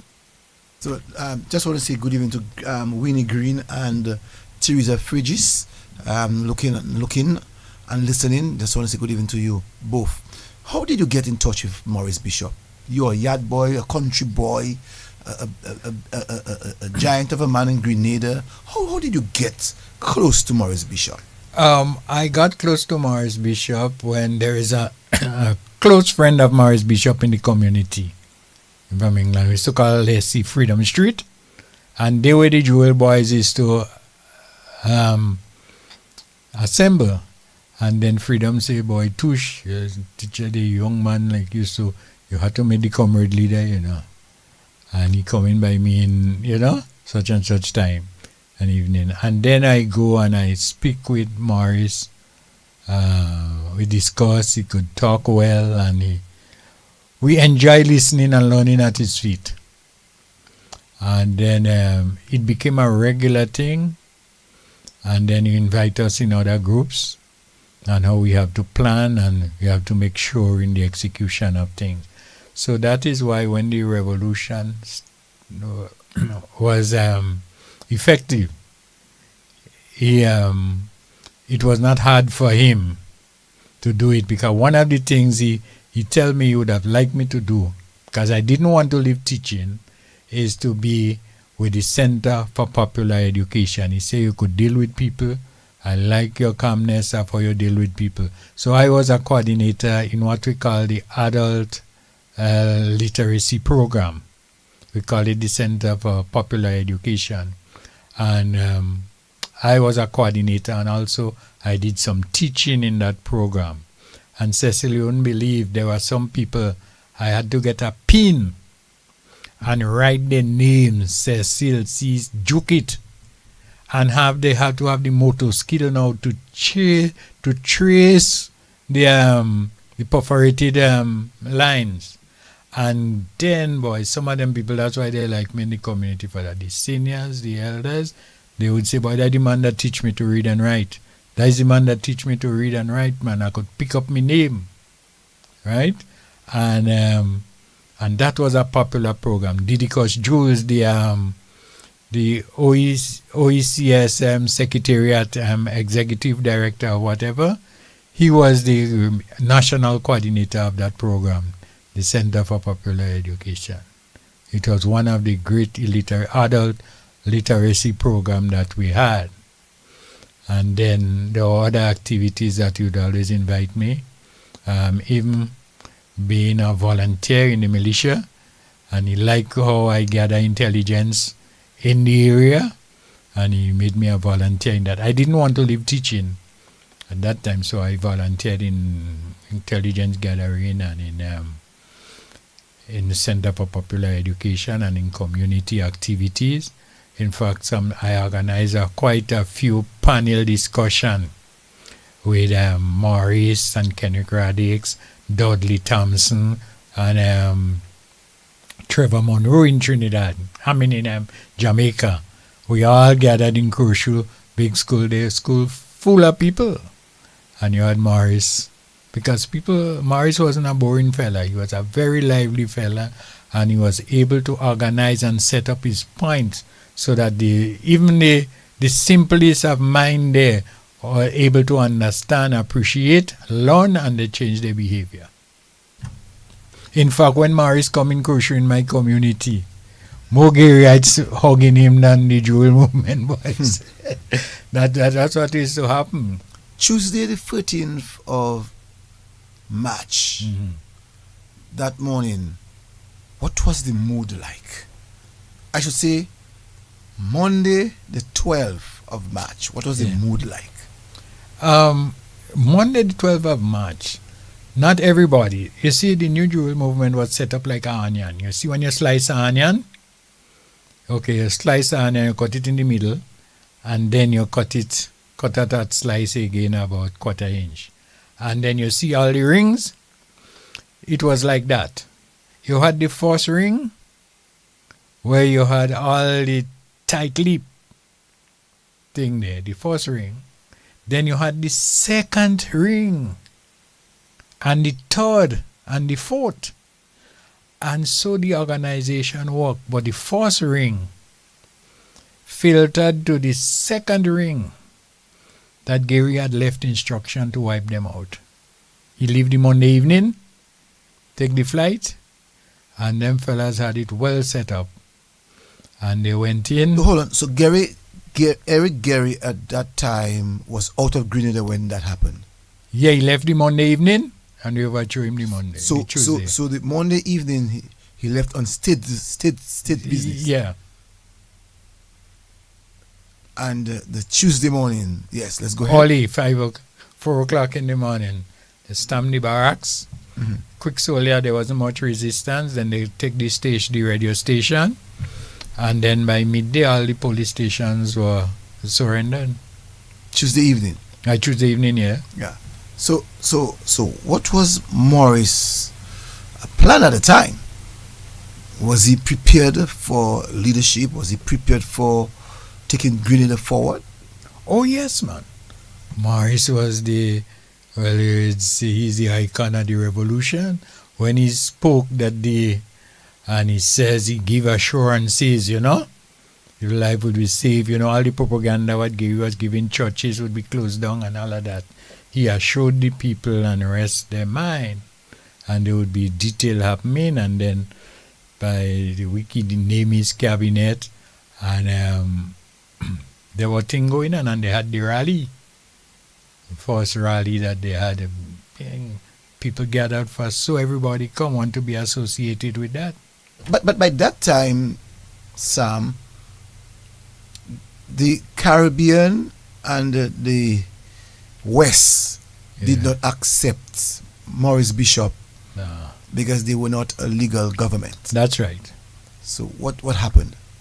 Well, they had some struggles, and the U.S. ambassador, I can't remember his name now, during offered in a speech by Bishop McCauley, come and offer him $8,000 in aid, and he didn't accept that, but we had support from the Cubans and other international group. But within the Caribbean, we had some people that didn't accept the revolution for a while. We had in Barbados, Tom Adams. We had, what's his name, in Trinidad and Tobago. We had in St. Lucia, Compton at that time. No, when the revolution, I think, was Peter Jose, but Compton, they lost after the struggle with Alan Lizzie and so on. So Compton joined the bandwagon. In Son Mitchell, and all of them was kind of anti-revolution. But then we had some popular people, like Rosie Douglas, Michael Douglas in Dominica. We had Tim Hector in Antigua, them Adlam brothers, Peter Josie, and Mikey Pilgrim, and all them guys in St. Lucia. We had Walter Rodney in Guyana. So he had a lot of noise in the Caribbean for him. And do you remember, it's alleged, I would put the word alleged, although I may have known more than that, alleged, that Rosie Douglas was a Grenadian once, because he traveled to all the African country on a Grenadian passport. Mm-hmm. well, Rosie Douglas had multiple passports in Libya. He had a Libyan passport, according to some people. He had a Cuban passport, according to some people. He also had a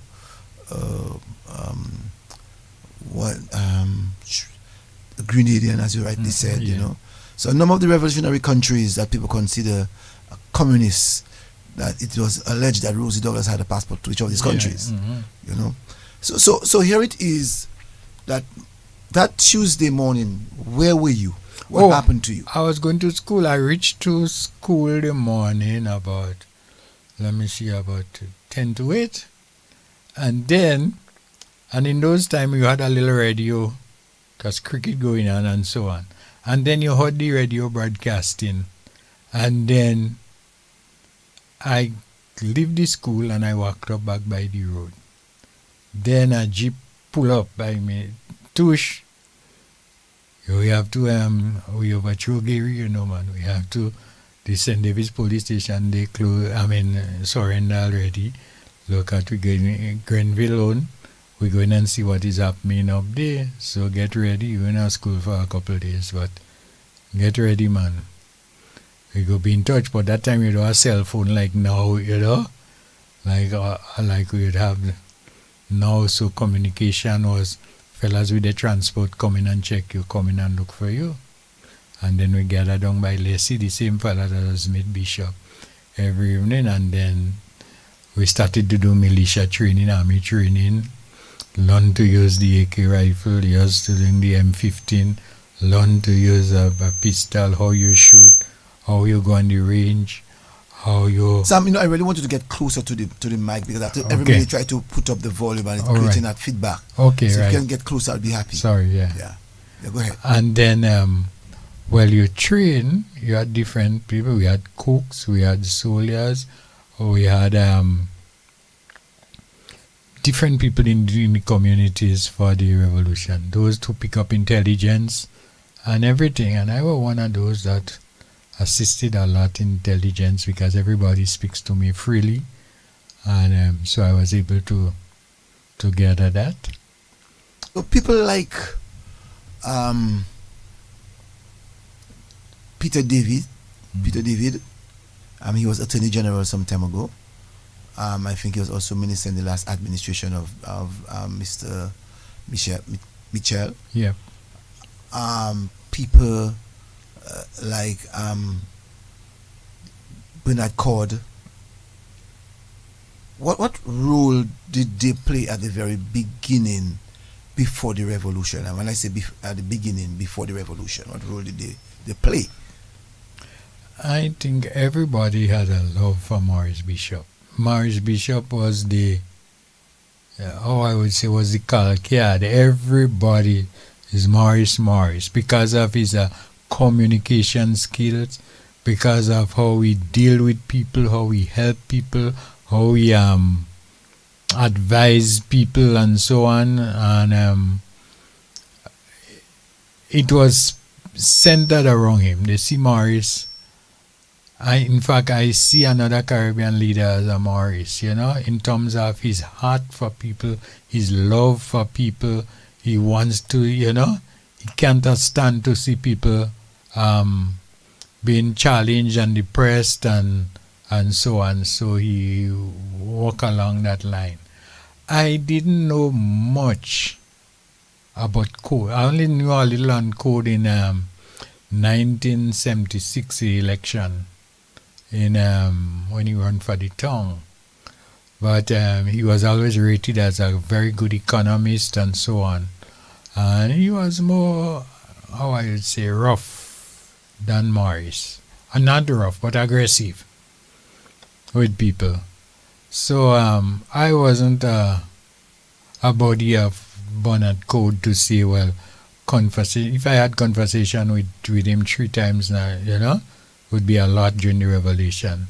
As Maurice, every time he passed up Crucial, he passed to look, he would indicate that he would be in the area, and a few of us would gather, he'd have some refreshments and others, and he would give the line that we would take when we're going. But Peter David was a good friend, but I get to know Peter during the revolution and a little more after the revolution, until he become my personal lawyer, which I'll be ever grateful for in some situation that I had. No. Here is Maurice Bishop, known to Grenadians as the Prime Minister of Grenada, known to Jimmy Carter as another puppet of Fidel Castro and communism. a good friend to, I should say, a good friend to Brezhnev. Yeah. How did Grenadians were able to take that pulling there and pulling on that side? Because here it is, you have a great number of Grenadians who are Garyites and believe in the West world, and the young minds who are thinking differently to the East world. What did that do for Grenada in that period before they were accepted by the rest of the world? One of the things that strike me as you raised that with the West, the West and the others, is that Morris, in the simplest of way, addressing Grenadian, the Caribbean, and I think to the world at large. Take the American budget, defense budget, Caspar Weinberger's budget, and he said that he showed them that if American could stop war now, with this budget that they have, I think 50% of that budget could have built a house, a 3-bedroom house, concrete house, for every Caribbean person. And he was talking about America and war and going in countries and ensuring that they take things, they seize things, they grab things, and it's for their own interests. And Morris was able to articulate that very much on them. In fact, I don't think all after Carter didn't get through, and Reagan come with the level of hostility supported by some Caribbean leaders. And after a time, they softened down a lot. And I think OECS accepted Morris. I think Bernard Code was one of those that was instrumental in the establishment of the OECS Central Bank, ECCB, and we were able to get in and tie into things. The IMF came in and we were there. They treated us with respect, and not like what they do other countries, because they had the intellectual capacity to show the economy, the IMF, programs and so on, that is beneficial for the country. And then Morris Bishop was able to speak to some congressmen. They invited him, the Black Caucus. He addressed them and have a meeting with them. And then there comes to be a softening of the position of the hard line that was taken against the revolution. And you're so right, because during that period that we are speaking about, when Morris Bishop took over Grenada, we saw the tension that grew up between the Soviet Union and that of the United States, especially when we saw that Moscow, I should say the Soviet Union, had invaded Afghanistan. And here it is now, you have more revolution in the Caribbean. And the Soviet Union took sides with Morris Bishop. The Americans did not like that at all, and so it was very difficult for the acceptance of Morris Bishop with the Americans. I'm not so sure if you would remember that period with the invasion of Afghanistan. You know, and so Morris Bishop planned was he would have taken over and set up an election. That was never done. Why? Well, maybe he didn't have time to finish or to complete. I think he said for 4 years, right? Yeah, he's Right. 4.5 years. 4.5 years. And there were a time Morris was advised by Manley and others, the popular people that we could have election.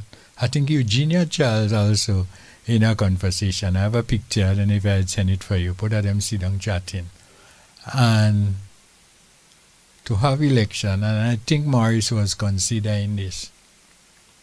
Because it's alleged that in 83, when Morris went to the States and he had some meeting with Defense Secretary and others, and I think it was alleged that it was about election, but he didn't discuss that with the Central Committee of the New Jewel Movement and the government, and he may have given commitment to that outside of the Central Committee, and but again, that is just alleged.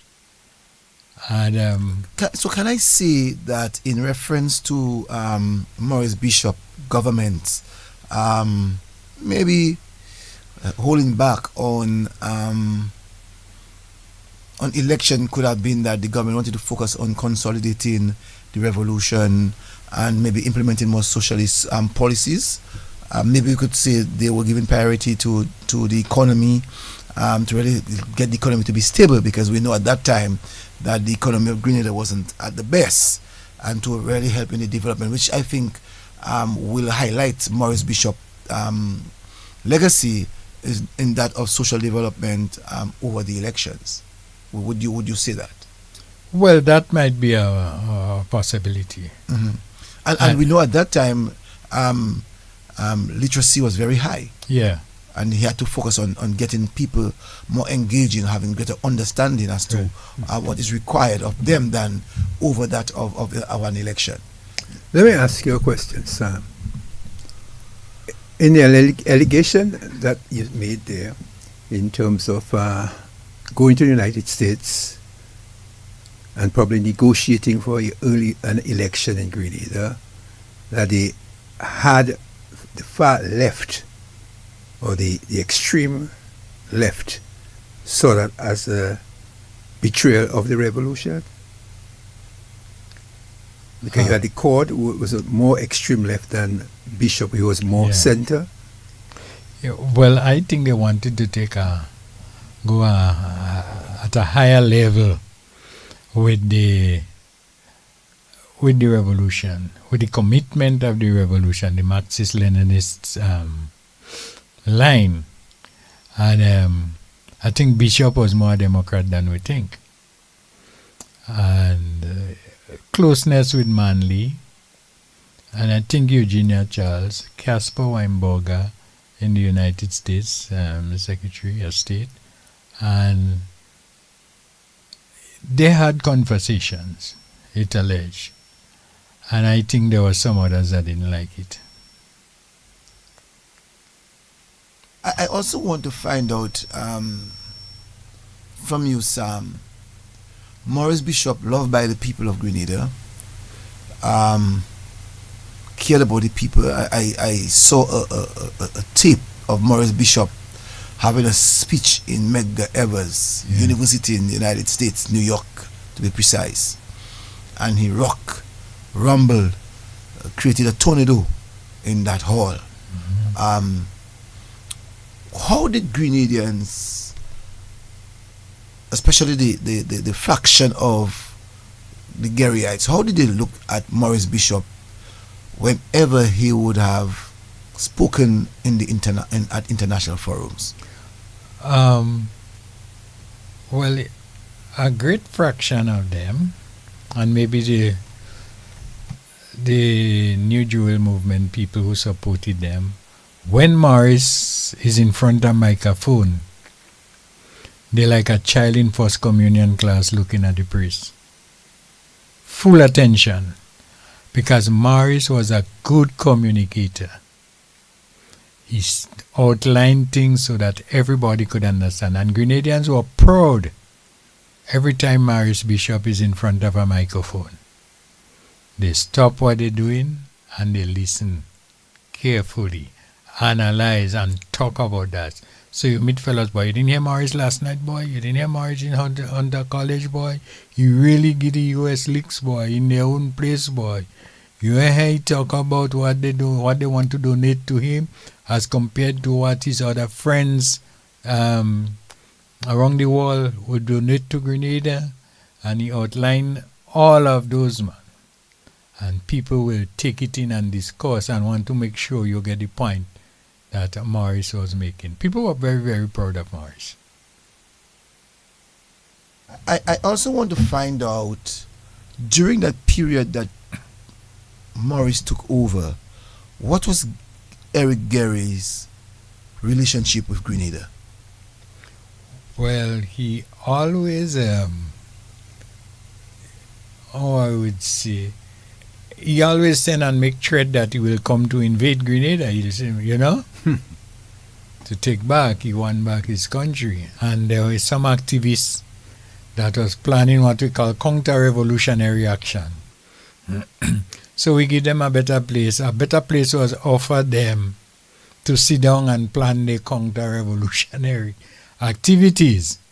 And that was the prison. I just want to ask if that's the jail.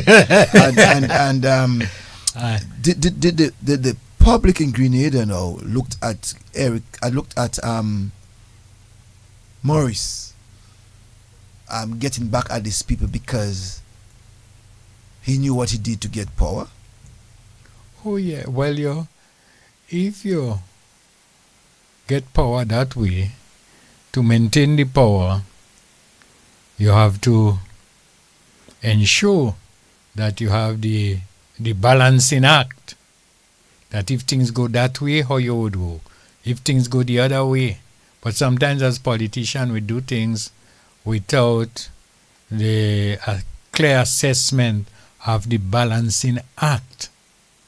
So how things, and Bishop was good at that.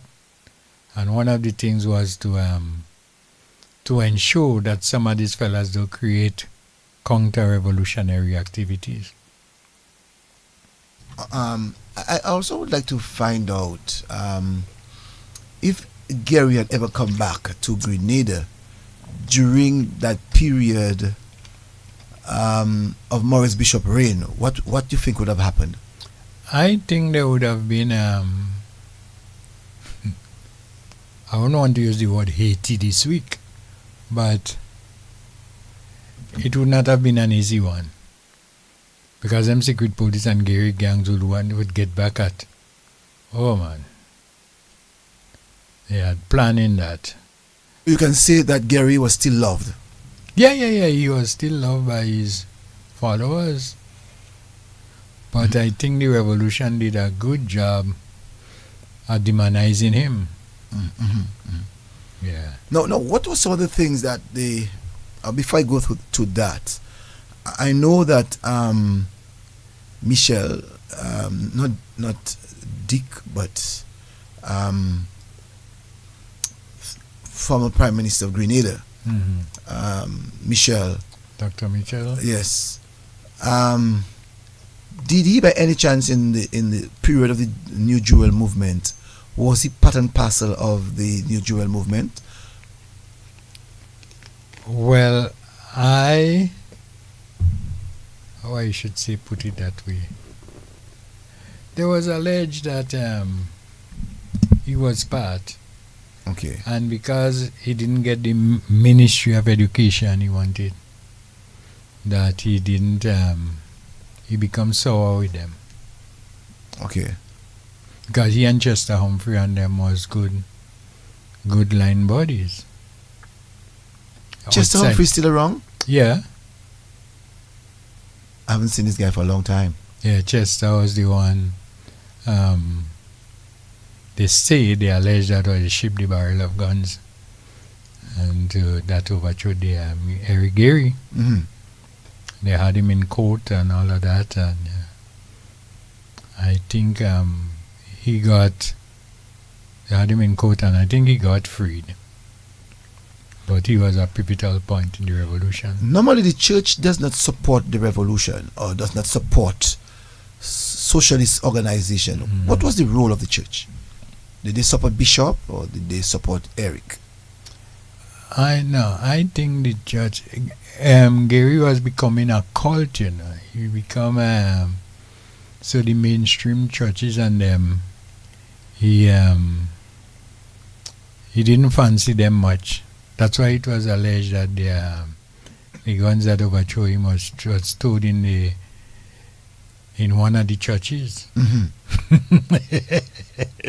Yeah, it was stored there. So you don't look in the church for guns to overthrow a government. That's correct. Can I ask him? Yes. Yeah.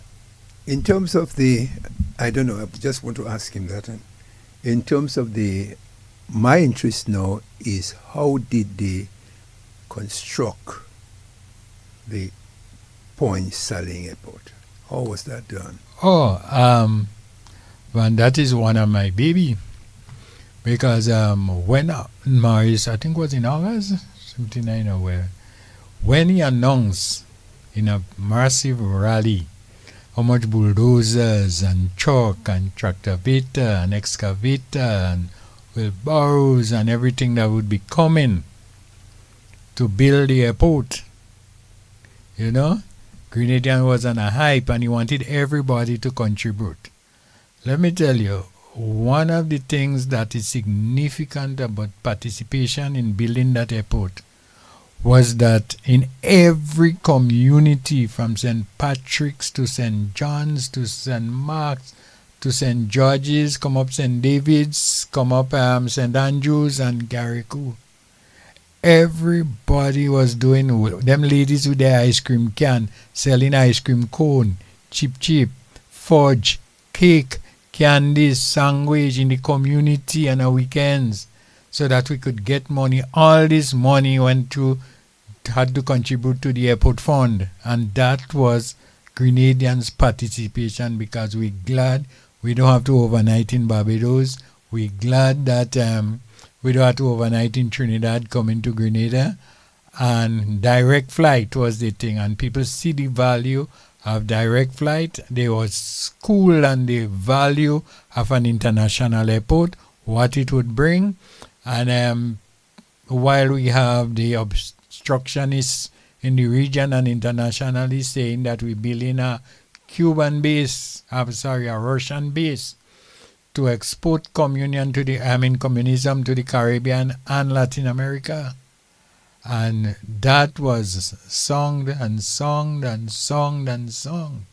But do you know that the American soldiers was the first to land on the airport? Right?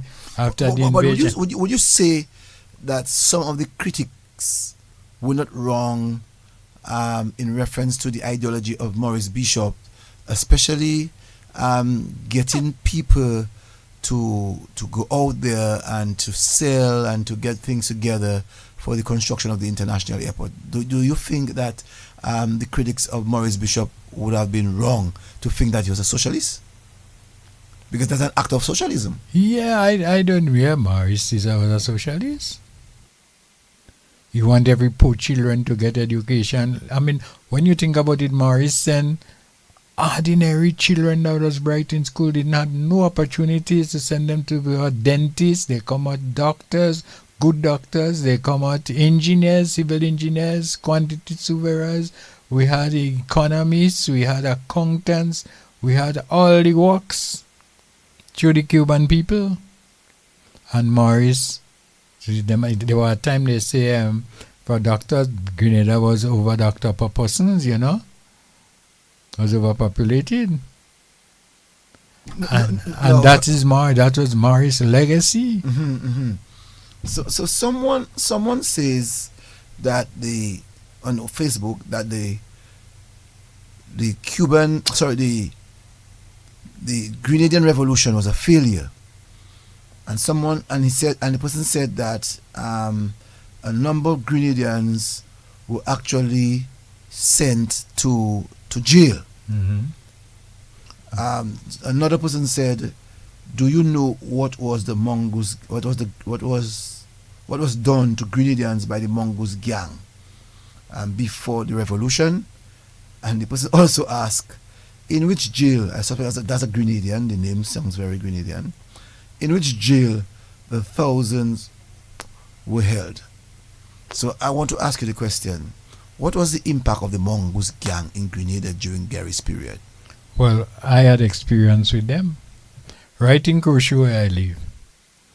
There were times we go home, we come back down on the main road, and there was a Gary activist in the area. We tell him, boy, that was in the Mongoose gang time, boy.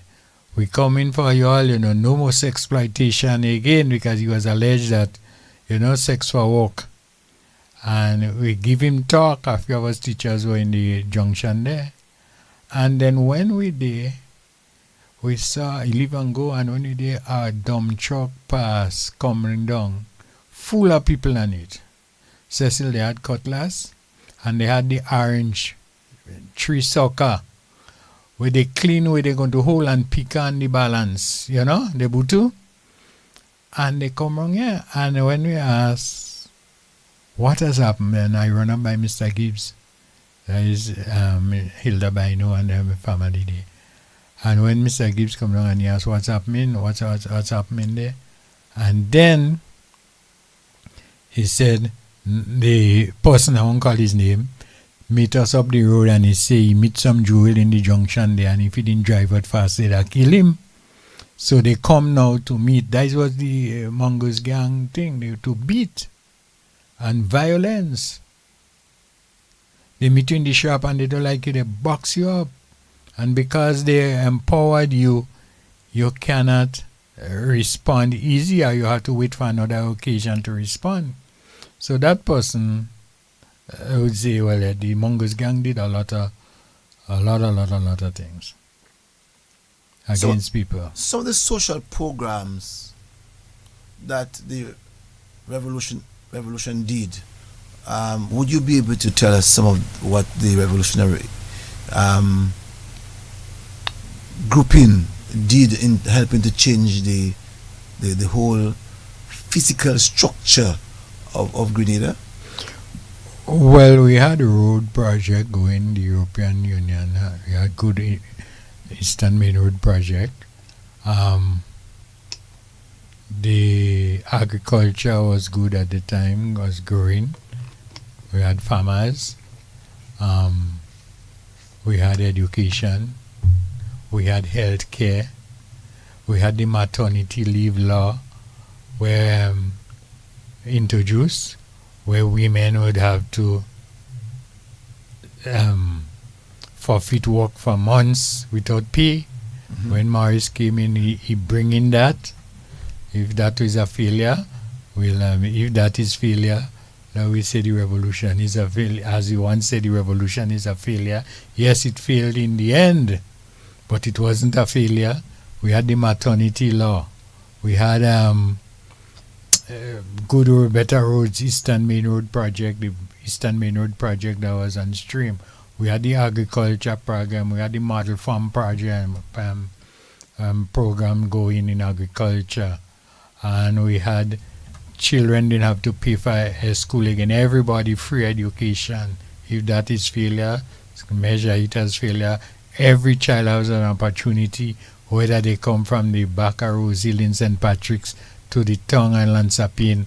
Everybody had free access to education, and they was given a chance for education. Also, to some countries in the Caribbean are trying to have a union congress, but in Grenada, Maurice Bishop was able to establish that that's not the job of a socialist.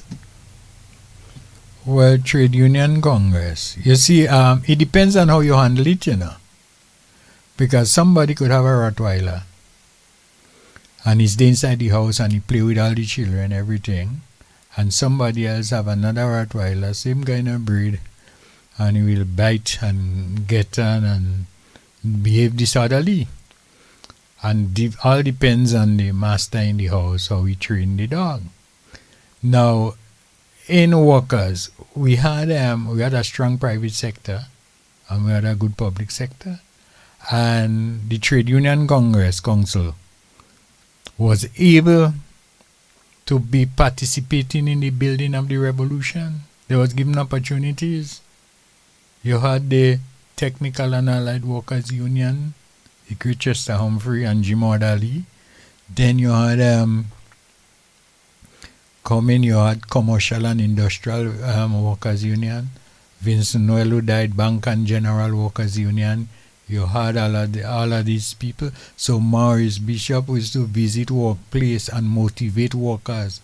Education and production was the theme for the first year, and he had to go and motivate people, all with from the trade union, the workers to produce. Where you see that he employed the workers to produce, and people welcome the Prime Minister going in the workplaces and talking to them and tell them about production and how we could move and the advantages of you working hard and producing for the day. And all of this, I believe that the yard that Maurice Bishop came from prepared him for all of these challenges that he would have gone through in Grenada and also to in the region and in the international world, because the way that you saw Maurice Bishop dealt with people was a clear example about the yard. Yeah. No, Sam, the revolution found its way, and then the Caribbean started to accept Maurice Bishop. There were still some countries that were lenient about accepting Maurice Bishop, but they did business with Grenada. How did that happen? If you dare tell us, if you have the answer. No, I never think I went into details with that one. And I don't want to speculate. Yeah, but then we would have seen, outside of Jamaica, we would have seen other countries that fought the revolution, found themselves, working with Maurice Bishop.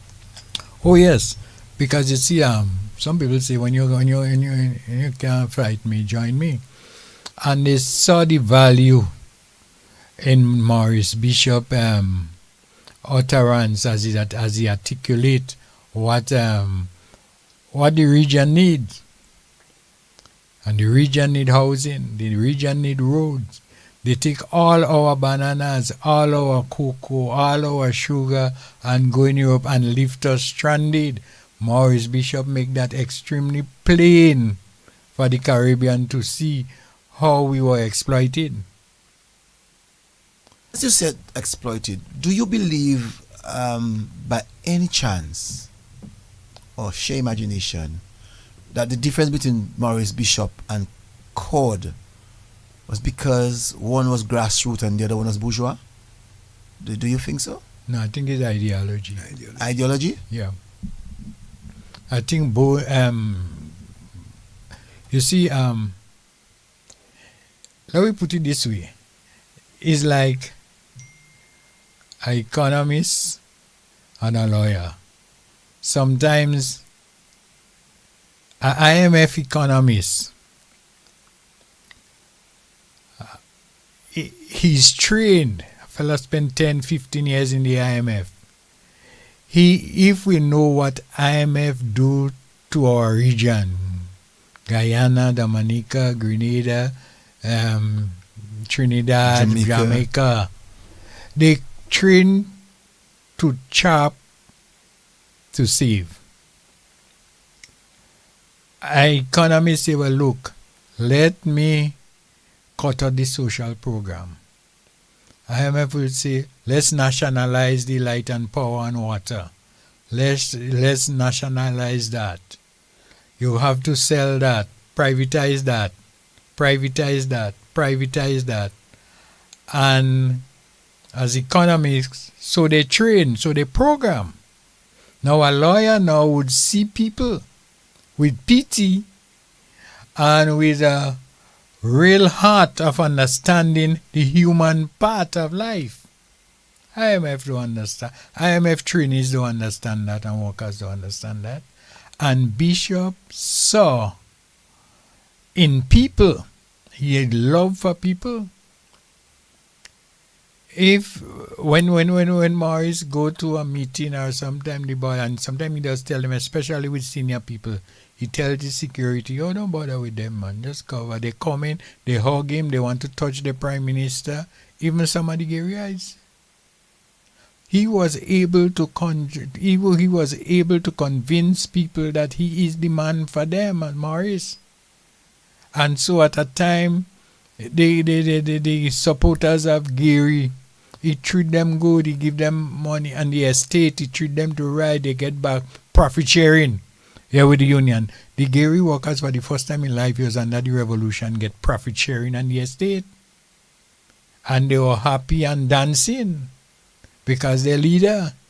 And that is where they see Morris as their leader. He was able to convert the South Garyites to revolution, so that even when he was under house arrest and they demonstrate, he had Garyites people that didn't like, they want a leader, chanting, we want a leader, we want a leader, we want a leader.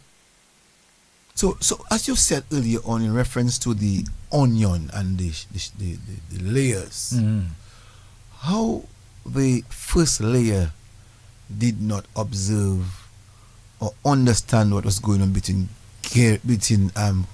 Cord and Bishop? No, there was a time when in the first layer was conquered by the deputy Code. He had this oral group they call oral or whatever. He trained them hard in the Marxist-Leninists. And so some of that group there, in that group, was trained in the hardline way, while you had Morris now trained to deal with the nation, the 90,000 Grenadians. He deal with them, he talk with them, he visit their community, visit the workplaces. Morris did a lot of visiting. He was his own PR. And people had loved this man. They had a love for him. And so that makes the big difference. That's why so many people turned out. And October 1983, the day he died, to frame thousands of people turned out, full the street. We find the leader when he was under house arrest. It was disrespectful, it was rude, it was out of order. So what I want to find out is, where was the party at that time? Where was the New Jewel movement at that time when Bishop was actually taken under house arrest? What the party said at the time? Was the party divided? What was going on? Yes. I think the party, how you could arrest. You see, the party was divided within the minority in the Central Committee and the nation. So the minority, which is the Central Committee, what role would they have to play? Because it would have meant that the minority would have given support to either Cord or to Bishop. Yeah, well, that's what has happened. So the minority Cord fraction supported all that of Cord. That's what you say? Yeah. It's a minority section. So at what time then did the majority found out that Cord and his minority had taken Bishop under house arrest? At what time? What period? Because I don't think Bishop was taken at a very early moment and was killed. No, Bishop, when he came, as you mentioned, when he came from that meeting in Hunter College, and he had those meetings and he came back, and there was something brewing.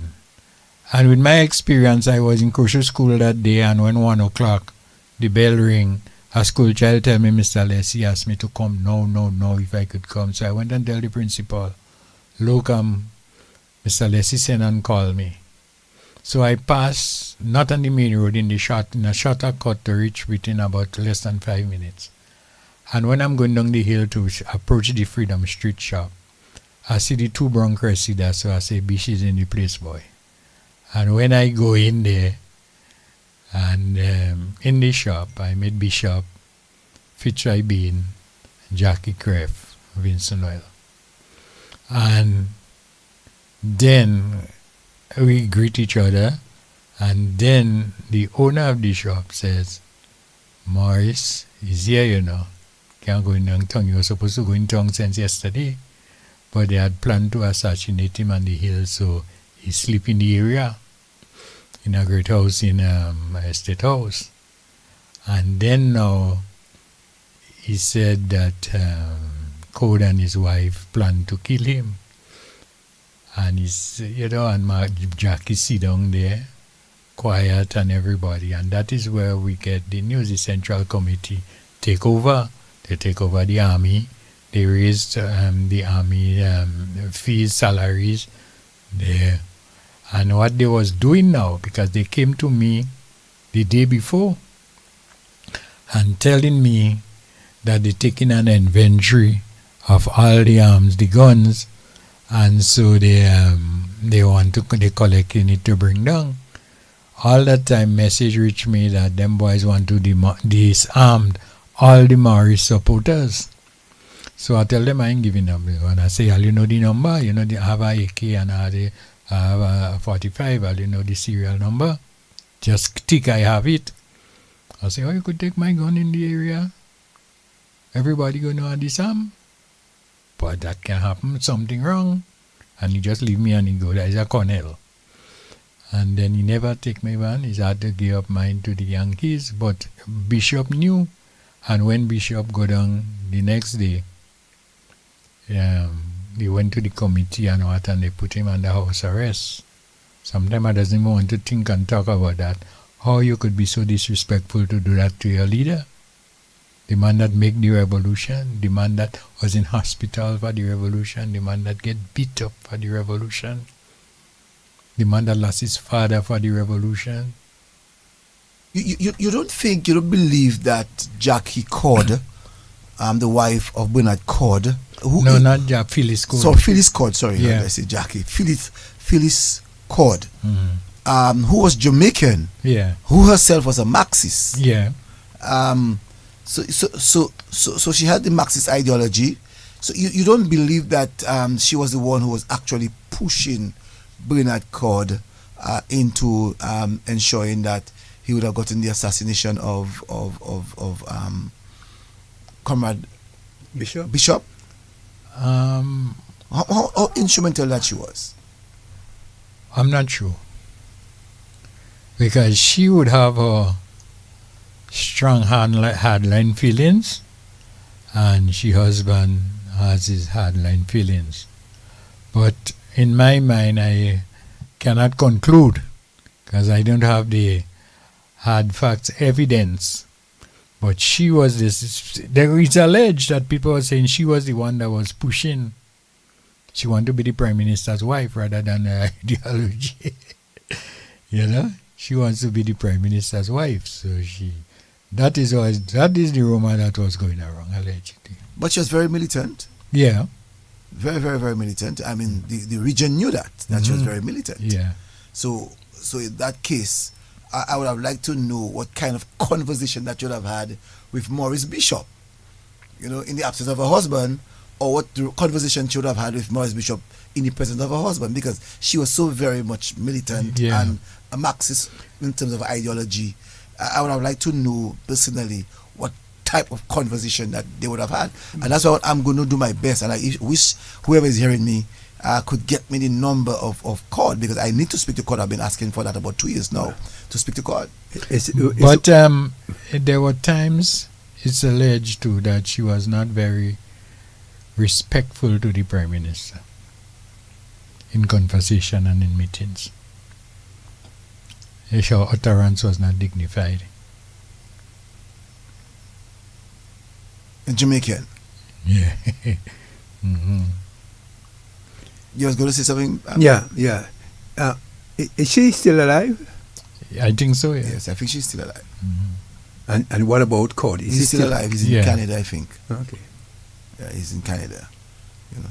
So the day of the 25th of the 19th. The 19th, because I think the OECS I think David Junior Charles was the then chairman of the OACS, and I think they went to Grenada on the 25th. On the 19th of the revolution, you said that the Grenadian people took to the streets. Yeah. Why did they not get caught and Phyllis and all of the others? No, they were surrounded with armored cars and heavy artillery up on the fort. One of the other fort. So he couldn't.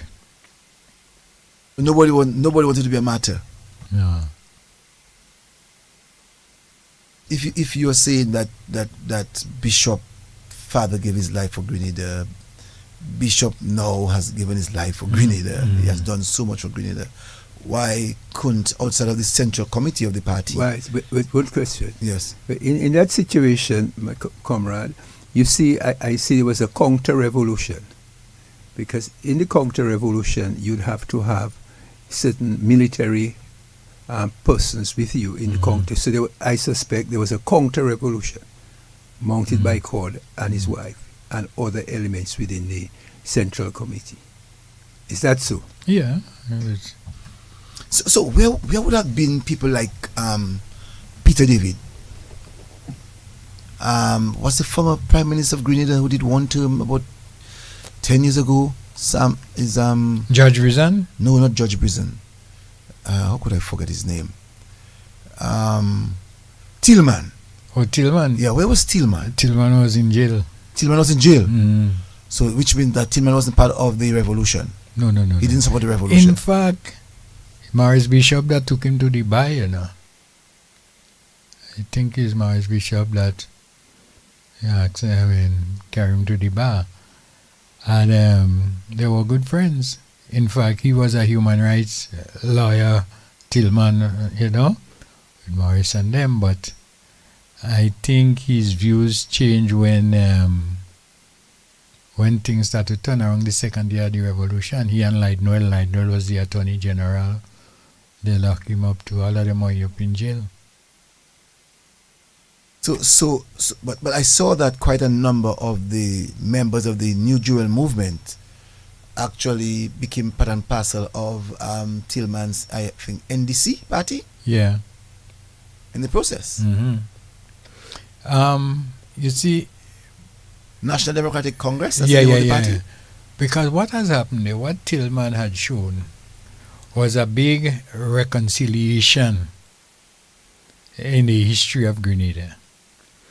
Because they say his jailers become his friends. That means people that supported the revolution heavy, like the Peter and the Nazim Bok and others. And he'd bring them in his cabinet like ministers. And they would see Tillman as a Jesus Christ around the communion table. Although Jesus Christ knew the hearts of all the disciples, he know who go deny him, he know who go betray him, he know who go be struggling for James and John for position, he know who go doubt him, 6 of them. But he still tolerate them. Tillman showed the level of tolerance. And he had them and he successfully win an election 11-4 with that kind of tolerance and that kind of attitude. You're saying that even guys who worked with him under the revolution in the early periods, who jailed him, he had the tolerance to work with them. Yeah. So the Nazim Bok and the Peter David and the others. Yeah. And this woman, I'm trying to remember her name. He was able to work with them to become prime minister and getting 7 seats out of 11 out of 15. 11 out of 17. Out of 15. Out of 15, thank you. 11 out of 15. Wow. So the opposition got only 4. And Tillman was able to do that. Yeah. Is it because some of the people that served jail was able to speak of him in such a way when they were out of jail? They speak of the conscience of the nation. Yeah. And they call him the statesman. Yeah, and he is statesman. Yes. And today he's still alive and Maurice Bishop is dead. Yeah. Today he's still alive. I mean, the Grenada politics is dicey. Oh, yes, and very interesting. Yeah.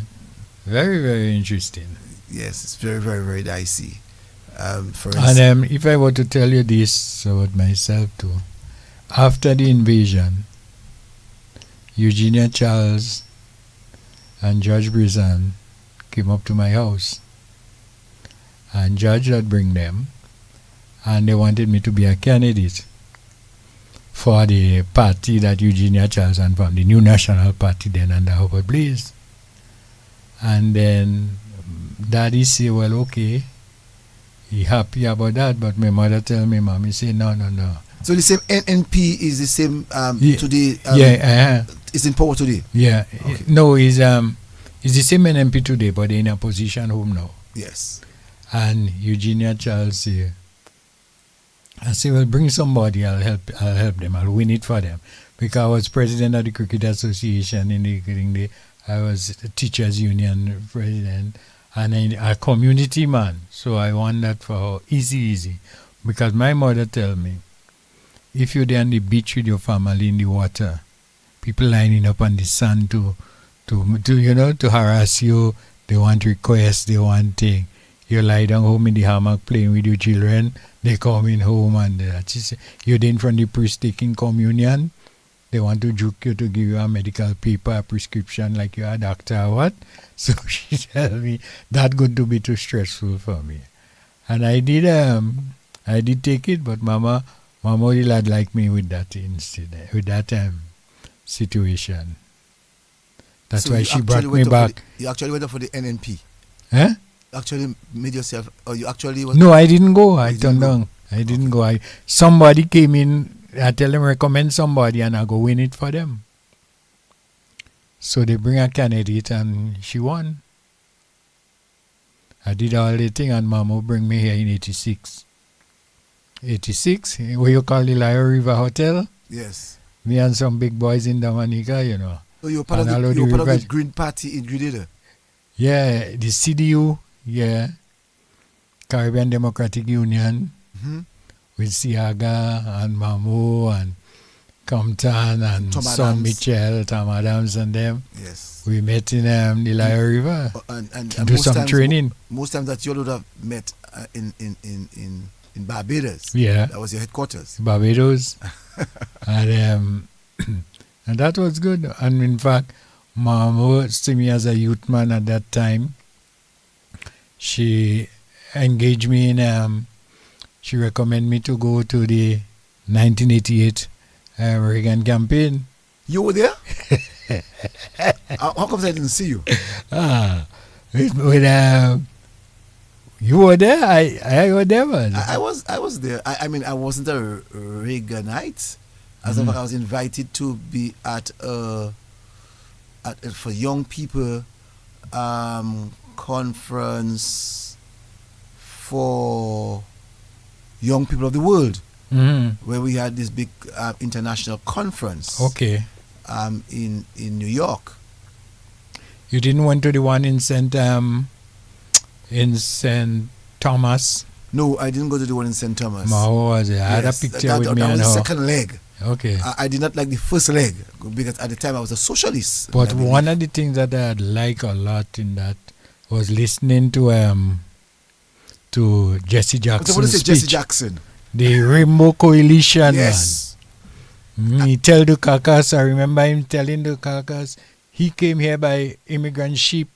Jesse came here by slave ship. Mhm. But whatever ship you're in, you came by, we're in the same boat tonight. and as a matter of fact, that same year Jesse Jackson had given himself as a candidate Yeah. for the Democratic Party. Yeah, He did not make it through. No, he didn't make it Right. through. That year, I'm trying to remember that young man who went up for the Democratic Party. Mike Dukakis. Mike Dukakis. Mike Dukakis. Yeah. Mike Dukakis was the candidate for Yeah. the Democratic Party, and the cowboy Yeah. Reagan. Reagan. You know, what I saw in New York, I was fearful of the way the American politics was in terms of they don't vote for a president. Some persons think that Americans vote for a president; they vote for Congress, because Congress is the one who determines really and truly who is the president of the United States. Yeah. So that's why you see places like Florida means more to the United States than California. Right. You know, and so you have some 445 Democrats. Sorry, not Democrats. Senators or congressmen, not senators, congressmen that people have to vote for, and based on where these congressmen are, will determine the president of the United States. So that was taught to us. As a matter of fact, I still have the book at my home that they gave me from the Democratic Party, from the Republican Party. Okay. Yeah. And I found It's myself from the just Republican. Huh? The Republican Institute for International Affairs. That's correct. Yeah, yes. So I was invited in 1988 to that before the actual election of 1988. You've traveled far, man, sis. I mean, Sam, at that time, and that's how some person tried to rope me into the YFM, but it was not possible for me Because to of your socialist background. as a socialist background. So there's no way.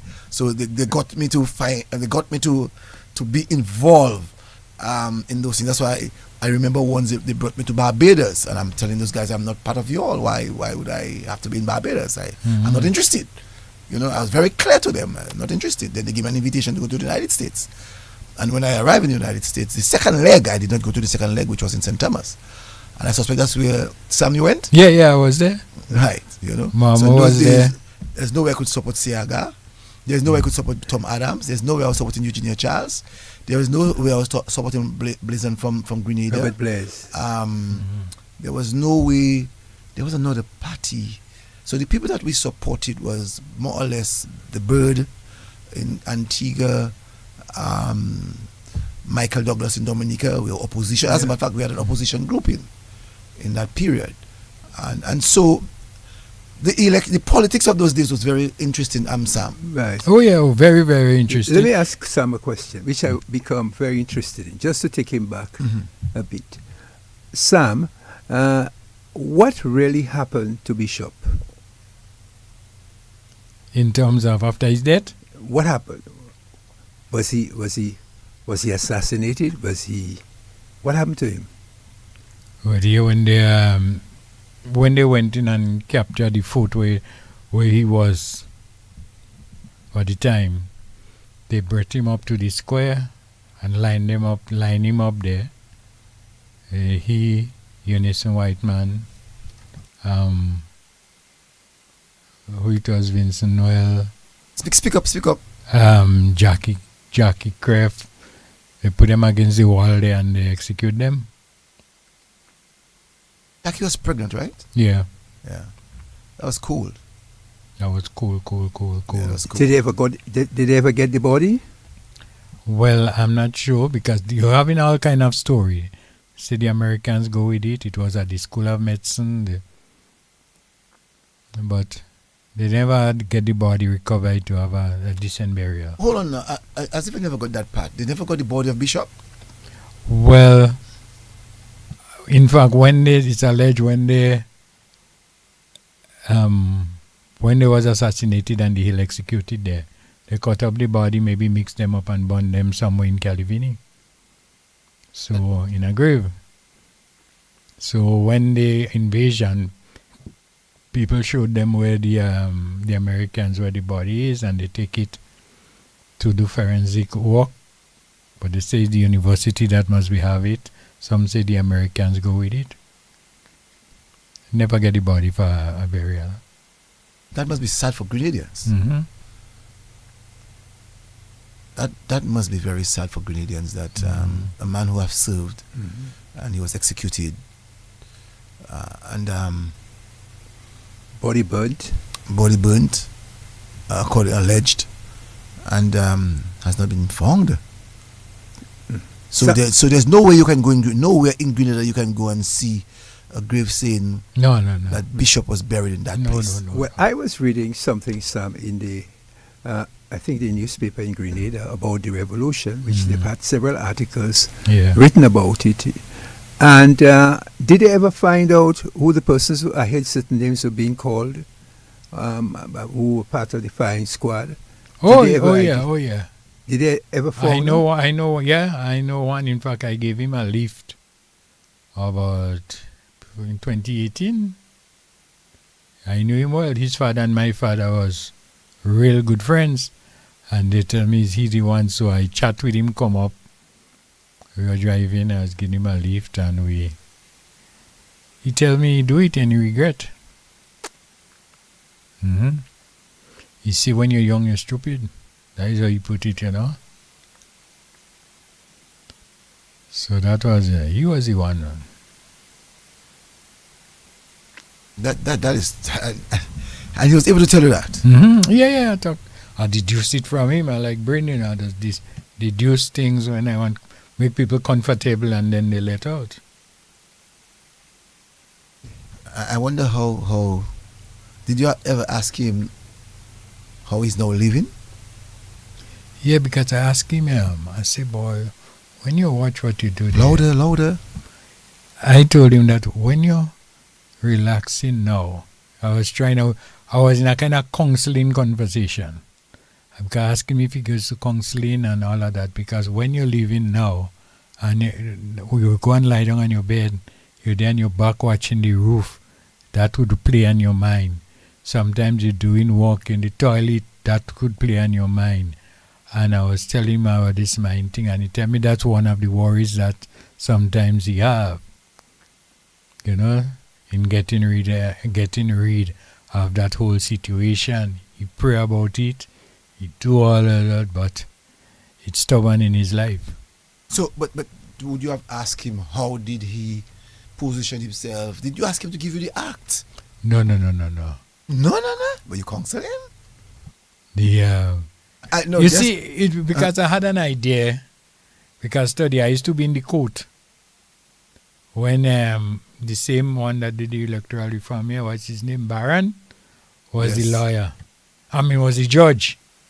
And they were in the court, and I was supervising the remand section they were building in the prison. So now and again I go up in the court. And but they didn't sustain the court long. As soon as they call the court to order, and they call their name, the last name they called, and they're standing up and chant kangaroo court, you know? And then they would orderly send them back to their prison cell. And how many years jail that they took? About 26 and a little over 26. Just about 26. They were lucky, yeah? Yeah. 26, yes.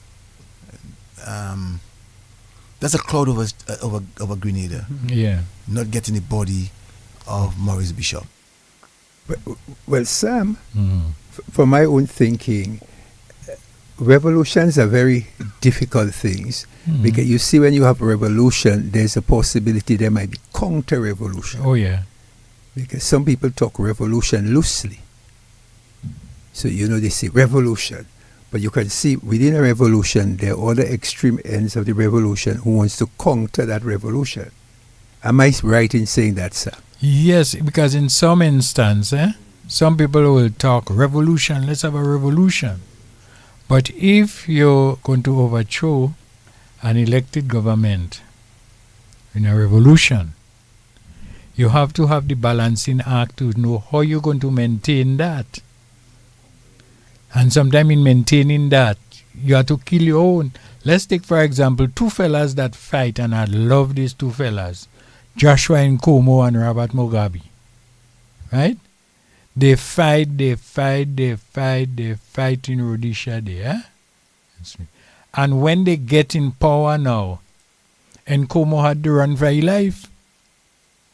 Because Mugabe now thought that maybe he was the one that they were supported, and then Nkomo had to run for his life. So that is what sometimes in revolutionary struggles you come along those things, and you have to plan and cater for it. What it will be your next move? That is so true, we have known where there are so many different revolutions, and people who worked alongside of you becomes a threat to you. That's right. I know it was rumors where people felt that Fidel Castro ensured that Che was not nowhere close to him. because he knew what she was capable of doing. You know, and then she died in Bolivia. In Bolivia, again in the revolution. Yeah. But you're right, Sam, that sometimes when you go into the battlefield, there are people that you would be fearful of. So I can understand the situation about Cord and Phyllis. I mean, Phyllis was a hardcore Marxist, hardcore. You know, while Michael Manley was a socialist. Yeah. She was three tiers higher than that in terms of ideology than that of Michael Manley. You know, maybe I think one of the biggest Marxist personnel in the region at the time, right? Sam. Yeah. You know, the region. I mean, had a very interesting period in the 70s into the 80s. Yeah. And we have to understand why, because at that time the Cold War, it was renewed. You had the early part of the Cold War with Russia when Brezhnev, was it Brezhnev? Leonid Brezhnev, Yes, took over in 1947, was it? Right, he took over from Stalin, I think. From Stalin, right. So there you saw that was the old type. And they took Poland, they took Czechoslovakia, you know. The Warsaw Pact. And then you saw the renewed one where they took over Afghanistan, and the Russians were showing a little bit more power, and everybody was kind of wondering about the region, about our region. Right. And because we saw what was happening in Latin America and South America. You know, the Cold War politics. The Cold War policies, and in those periods, you had some real hardcore socialist leaders. We mentioned of Rosie Douglas. We mentioned of Tim Hector in the Odlum brothers. The Odlum brothers in St. Lucia. You know, so you had our good friend in many friends in Grenada, who were actually involved. As a matter of fact, I never got called name. Bernard. No, I never got Cord's name in the early process before the revolution. You know. No. Sam. Because Coders, it's alleged, was from a class. You see, he was in the class structure of society. The born at Code. And the Code people. And then I think he went over to Jamaica. He was lectured at the university and all of that. But he was never a people's person, as we would put it. And that's why I said, that's why I asked the question earlier on. Maurice Bishop, very grassroots, Cod from the bureaucratic society. Yeah. And as I said, his name wasn't a ring bell in the early process of the New Jewel movement. People got to know about Cod maybe a year, like 78, before the actual overthrow of the coup d'etat of Eric Gary. Let me ask him a question. Did Eric Gary ever come back to Grenada? Oh yeah, he came back to Grenada in 19 participated in the 1990 general election. Yeah. Lost. Yeah, they lost miserably. Man. No, Sam. Grenada, when we look at the south of the region, that people from the revolution, people who... I'm hearing you very low. Yeah, easy. You're saying? Sorry. Yeah, he said he's not hearing you too Okay, well. sorry about that. I was saying, Sam, that people in the region, north of Grenada, so St. Lucia, Dominica, Antigua, we have the view that in Grenada there are much more people with a revolutionary idea or ideology than that of the other parts of the region. How true is that? That might be true because there are hundreds of people that trained in Cuba. And they come with a level of consciousness In some Cuban doctors, you may go by them, and if you don't have the money, they don't bother with you. They tell you pay for that while I was studying. They have that kind of consciousness. You say, it's you that sent me to study. I get the opportunity to represent. All of us couldn't go, so I have to help. You have doctors, you have dentists, you have engineers. Sometimes you go by engineers. I have a lot of engineering partners.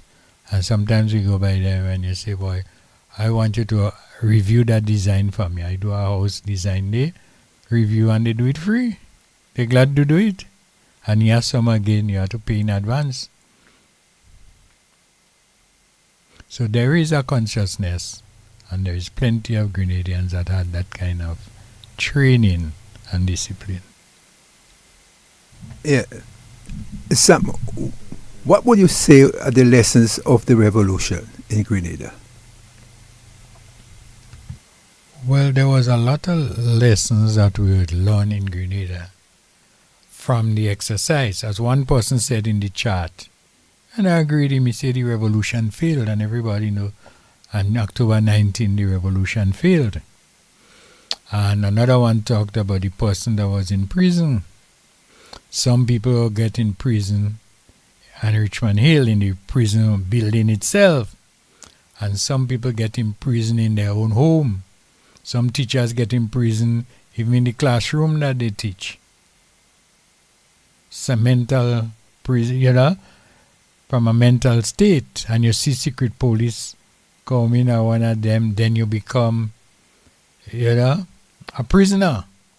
Because you have to restrain your instinct to respond.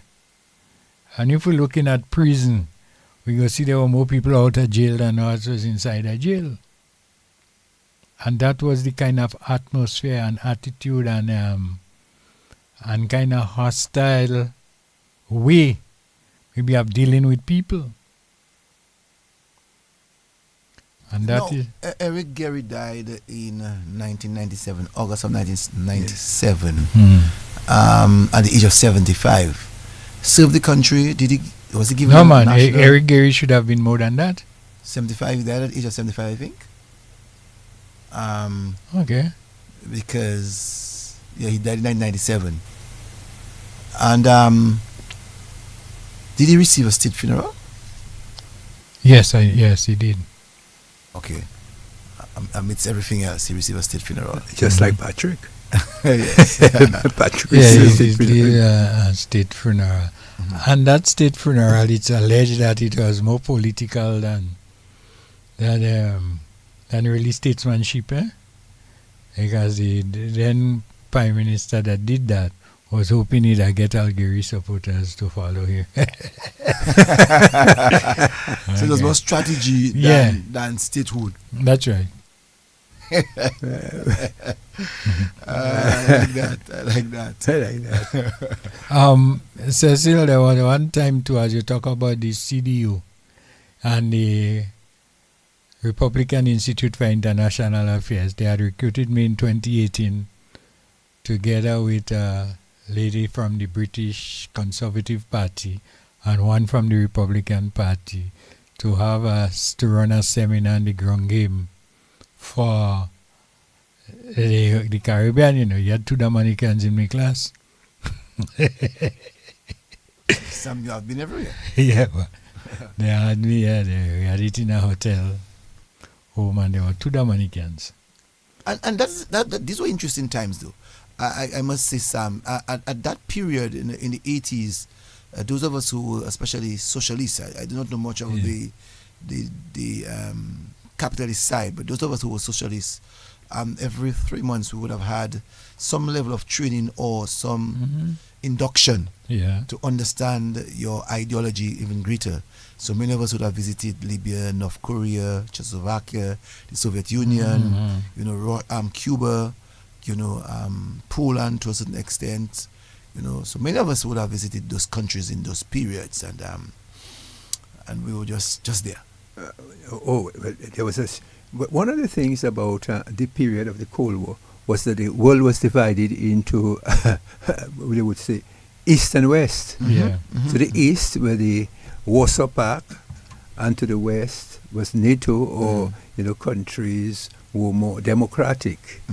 But you heard in recent times that Putin himself is saying that Russia is not communist. Yeah. He Russia said, isn't. He said the Warsaw Pact is no longer It's there. no longer there. It's long ago.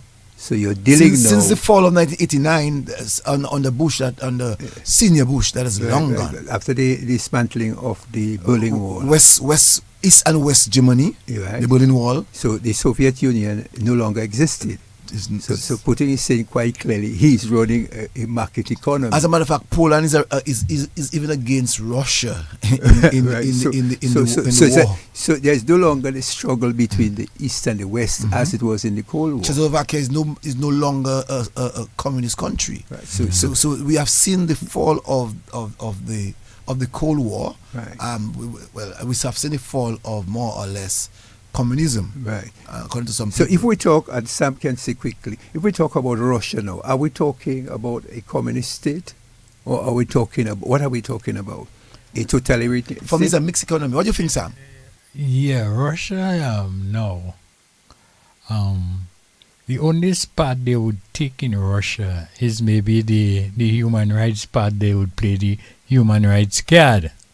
But other than that, the whole the economy and everything, they search for goods and raw projects so that they could manufacture and build their economy. But Sam, in the United States, we can also talk about human rights in the Yeah. United States. In Europe, many democratic countries in Europe, we can speak of human rights. In Israel, we can speak about human rights. So, I mean, if we're talking about human rights, let's not just Right. leave it for the Soviet Union. Oh, sorry, for Russia. There's no more. We need to make people know that there's no more Soviet Union. Right, because when you talk about Russia, people still have the idea we're It's the speaking about the Soviet Union. No, there's no more Soviet Union. Since the fall of 1989, the Soviet Union is no longer there. So there's So Russia. there are many countries that are independent. Okay, good. All right. So some of the countries that they broke off Like from Poland, Germany, No, Austria. no. Germany wasn't part of that. We're talking about the Russian states. Or East Germany. the one that Okay. they're fighting. They were part of the Ukraine. Ukraine. You know, and a number of those Right. countries were part and parcel. Some of them I can't pronounce the names. Okay. You know, Russian names. So many of those countries have been given Lithuania. Lithuania, yeah. Right. So many of those countries have been given The their independent. independence. So there's Russia by itself, and there are these independent states. It's okay. You know, so we have to make sure that Sure, people are people aware of that. understand that. You know, so there's no country called the Soviet Union. No. It's now Russia. Okay. And Russia, the capital is Moscow. Moscow. Right. So Yeah, so since we were talking about Cold War, we talked about the German, the Soviet Union, but now the Cold War is over. Or are we going back into another Cold War? But that's another discussion. that's another discussion.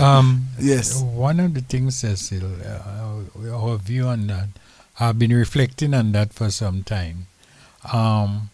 When you look at how the world is going, we look at this thing that they champion, what, food security, Yes. and now we're seeing that prediction because of climate change, there would be starvation down the road. Now, and people not planting as they should. Should we institute a socialist policy where everybody had to work? If you had to make men camp and farm, rungs up all those guys that don't want to work, and you put them in a concentrated camp and do farming, let them drive tractors and do all the mechanization farming so that we could feed our people. It is not only for food security, for many other things. Sam. Yeah. Because, for instance, in Cuba, for them to have been able to sustain themselves, they would have had to get out of the norm. Mm-hmm. And what if all of the lands that they have and all of the millions of people that they have, they would have had to ensure that they sustain themselves not only by food security but by mechanism. Yeah. They have the soil, and they have to ensure that people do work Yeah. to sustain the state, to sustain their family. Some people are in the argument about the kind of monies that they receive, but at the end of the day, the state still supplies your need. So Cuba had a very good socialist system that worked for Cuba. That is what I think us in that part of the region, in the Caribbean, in the third world as they normally would call us, did not see the merit of socialism in Cuba. We did not look at how well at the time, amidst all of the embargoes and struggles that Cuba would have gone through, Cuba was still supplying Angola in Africa, still supplying the United States of America, still supplying the Caribbean, still supplying Latin America. As a matter of fact, I can say all of the continents, Cuba was supplying them with medical assistance by getting their doctors or their students to study medicine and to become professional doctors, medical doctors in whatever field and other areas. But what sustained Cuba? Labor. What sustained Cuba? Land. So they were able to exploit, not in a negative way, but to get from the land, to get from the human resource, to really expand the value of Cuba. And that's one of the things that I really must say we did not take from Cuba. Okay, Sam? So within the revolution, during the time of the revolution, did you all have an active agricultural program? Oh yes, very much so. What did you all produce? In fact, one of the things that no idle hands. There was a slogan, no idle hands, man. If you idle on the road, I just want to wait out short, we bring you in a concentrated camp where you're planting potato, dashing yam to sell for the marketing board, to supply the hospital, the prison, and everything. So there was nobody could say that they idle. No. You got to go into production. That's right. And how did it work? Good. Okay. Very interesting, very interesting. So this is one of the lessons one can learn in terms of production within a framework of the social idea. And we must link education with production. So education with production. All right. So that was a structure. Education for productivity. Cecil. And one of the things that we should try to learn from the Grenada situation is that at the time of the revolution, that the people were very united. Oh yeah. Some people would want to talk about force, and I don't think, but they understood what the revolution meant for them, because one of the things that I'm sure that Grenadians took into account was the situation that happened in 59-60 in Cuba. Yeah. Where they would not have wanted to be isolated from the giant of the world, which was the capital of the West, which is the United States. Yeah. And so they had to do things. And I think that's what also Cord did not measure and understood, because I don't think he was politically bright. He was a very bright economist, but not politically bright. That Bishop had to play a dual role, because the United...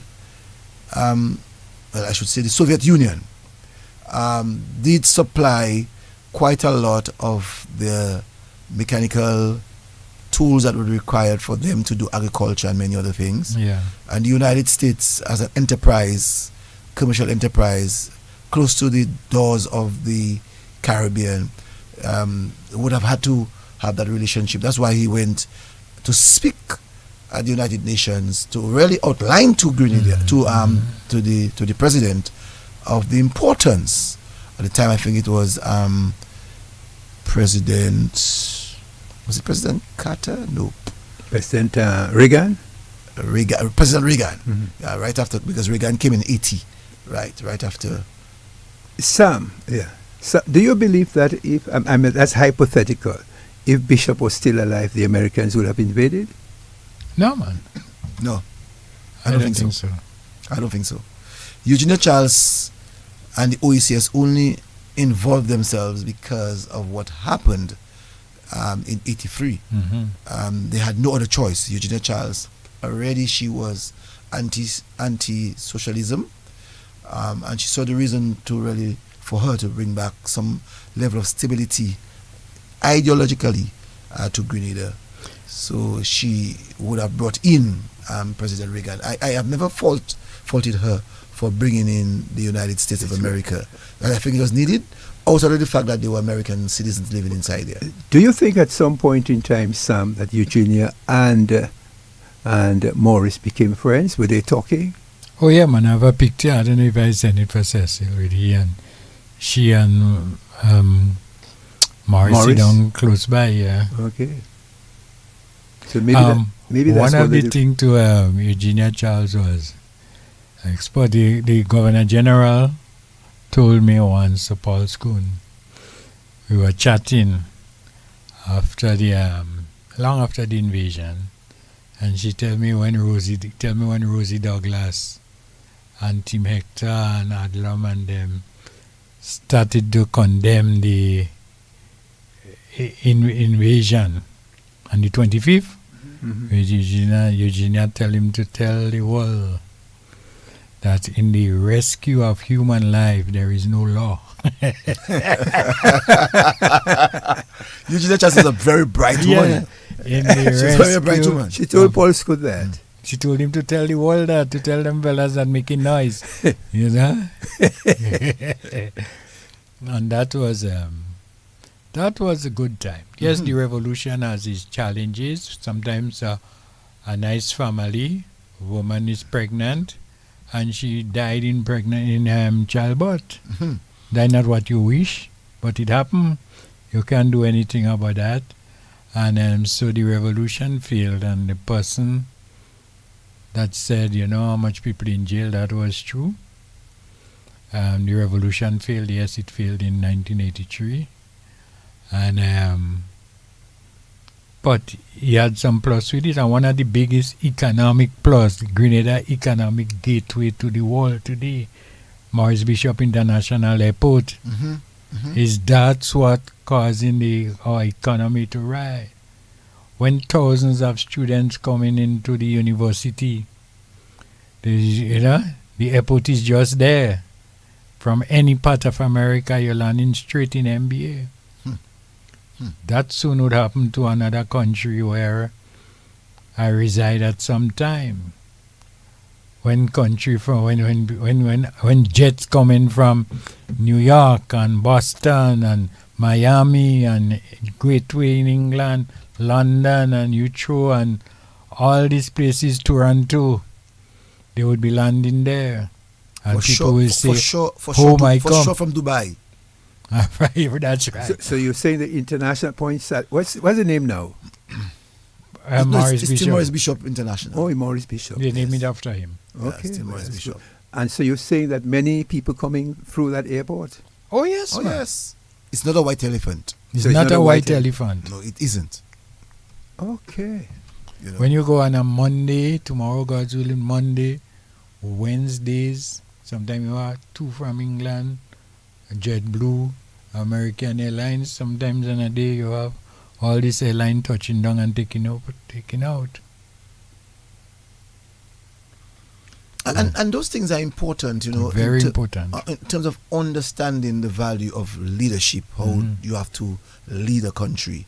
Because many people talk revolution, but they do not understand what is revolution. They do not understand when they get in there. Because revolution is not about taking away a government. That's not revolution. Revolution is about changing ideology, changing the framework of what was to what's supposed to be. So we can say that we clearly that from 2004 you would have seen a revolution of ideology from that of 2000 to 2004 by within the Dominican Labour Party, and then you'd have seen a change of or a revolutionary of ideas born to change the status quo. So once upon a time you would have heard of only one scholarship per year for maybe the brightest student. Today you're hearing of scholarships. Well, Cecil, within the framework of revolution. A revolution is not only about ideology. Some people just believe it's ideology.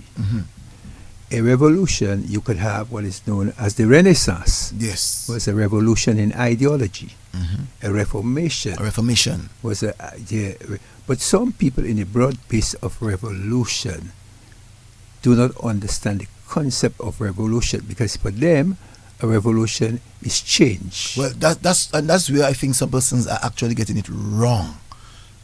Yes, a revolution is change, but what goes beyond the change makes the revolution. Right. So, for instance, in Grenada, right, Sam, when the revolution took place, all right, the Grenadian government under Maurice Bishop had to do several changes, capital changes, radical changes, social changes, educational changes, and it had to propel, and that's what a revolution is about.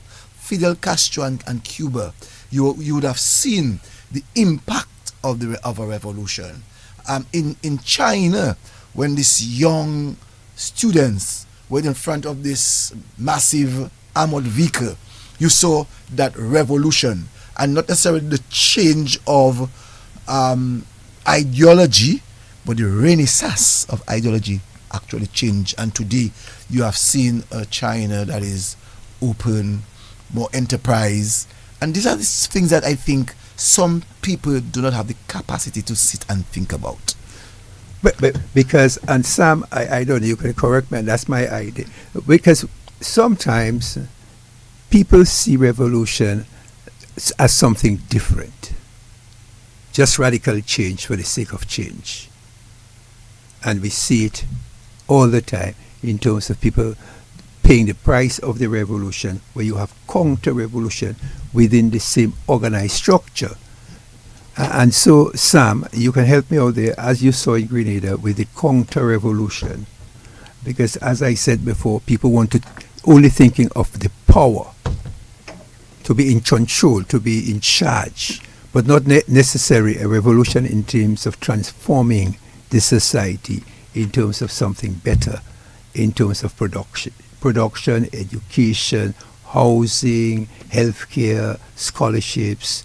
That is a revolution in ideas. So I see revolution as sometimes very not well understood within certain sectors of the population. Many people do not understand, and some, you can correct us, many people do not understand the word revolution. That's good. Yes, revolution is change. The Renaissance is what's important. Creating new focus and new ideas is what's important. So we come and we say, we create a revolution. Yeah, you can create a revolution and put the situation into worse chaos than it ever was. That's not a revolution. That's chaos. Well, you see that every day. There are some people in life, they are spectators of success. You hear them all the time. They glorify what Jesse Jackson do. They glorified what Martin Luther do. They glorified everything, and they talk about that, and they say, "Boy, we could do that." And then you have some others that have the experience success. And so one professor once told us that success come before work only in a dictionary. And some people want success before work. Yes. Right? Work before success. You have to work to gain success. And so, for example, in any adventure, you need to plan. And when you plan and organize, then you need to review your plan and organize and continue.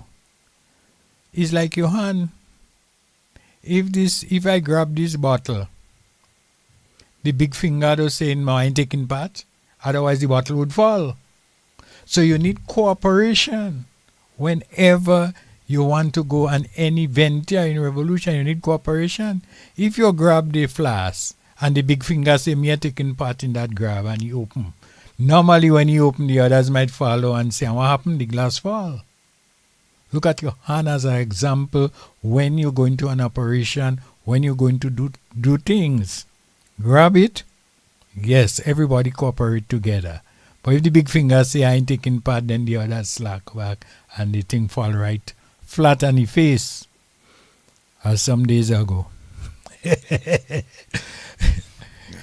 But you see, well, when we look at the whole movement of the region, OECS, and the relationship that the OECS countries do have, Dominica, Grenada, St. Lucia, St. Vincent, St.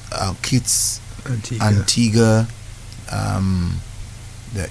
Montserrat, and Anguilla.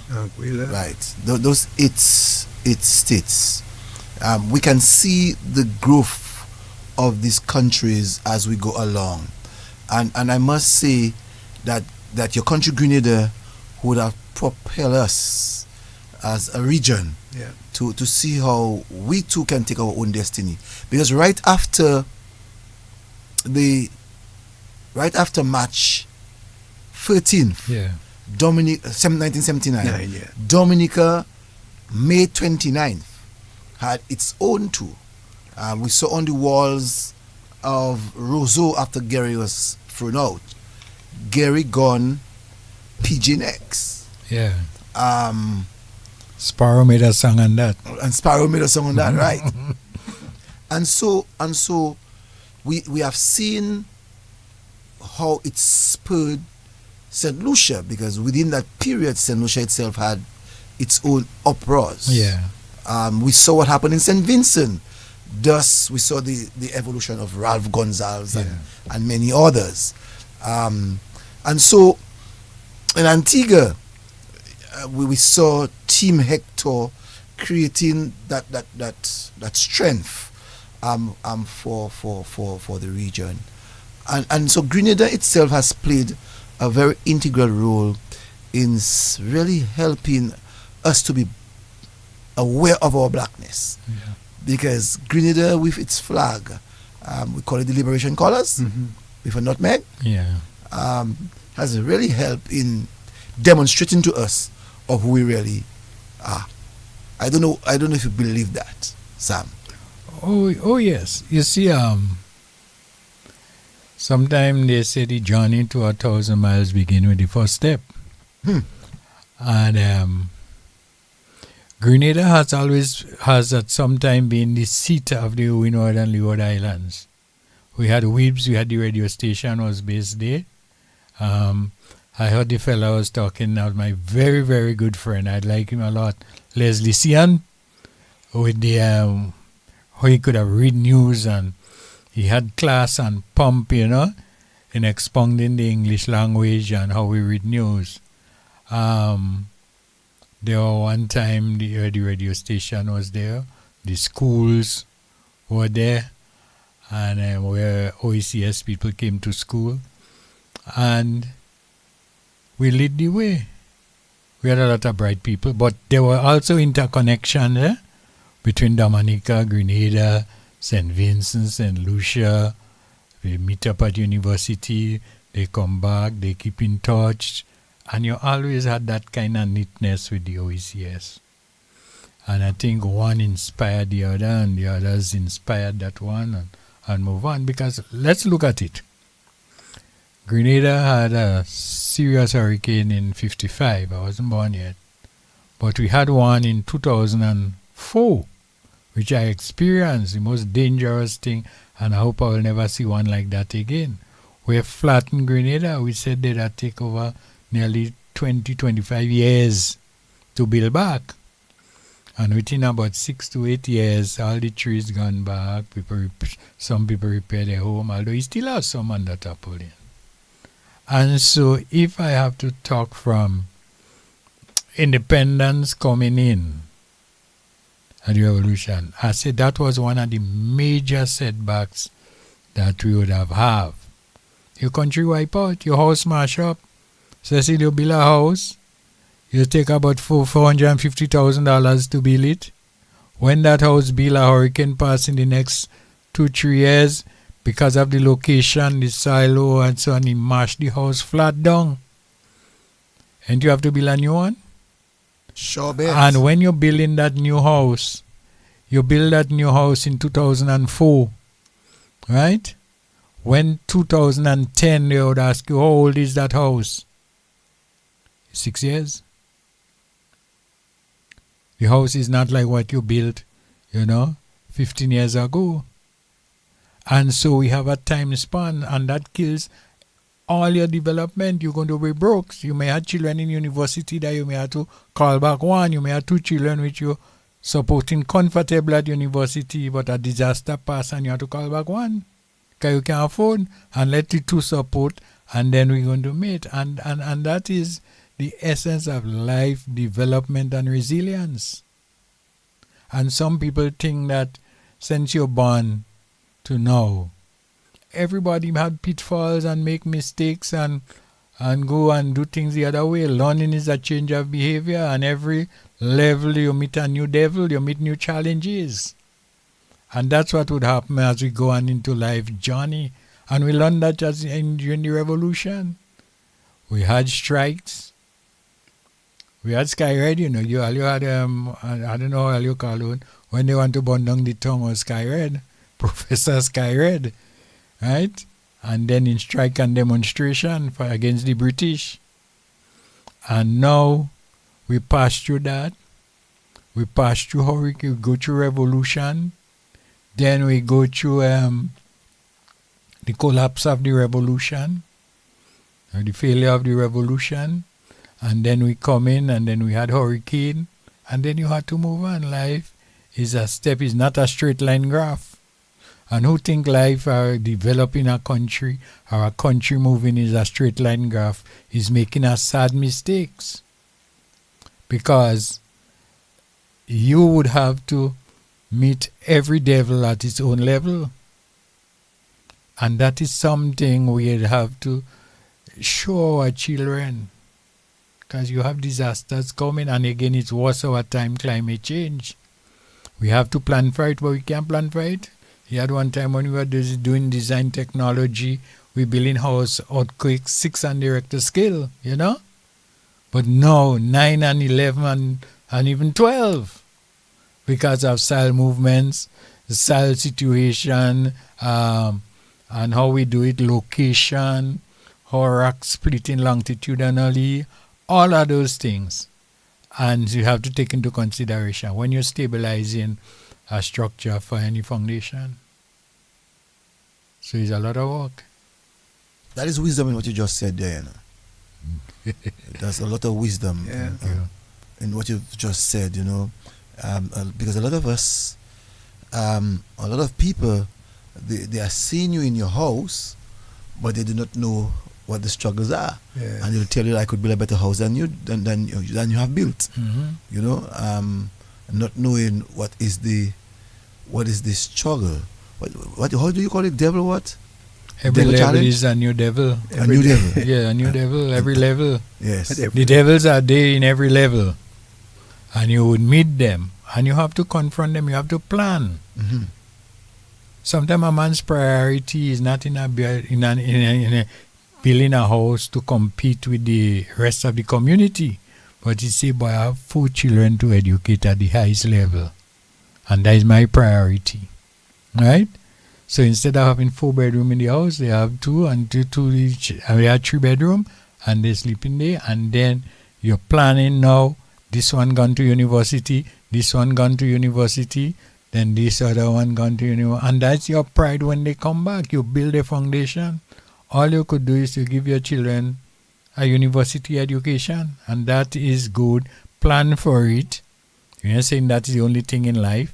They may have certain skills and so on they want to develop, but we have to plan for it. And in life, we experience and what coming. In fact, in Grenada, I passed through 1974 crisis before independence. Then we go again to Hurricane Ivan. And, you eat kalaloo with pumpkin and that. You had all of that day, to prepare that and eat it. And the value of it is better than the back and neck and the chicken and all the grease.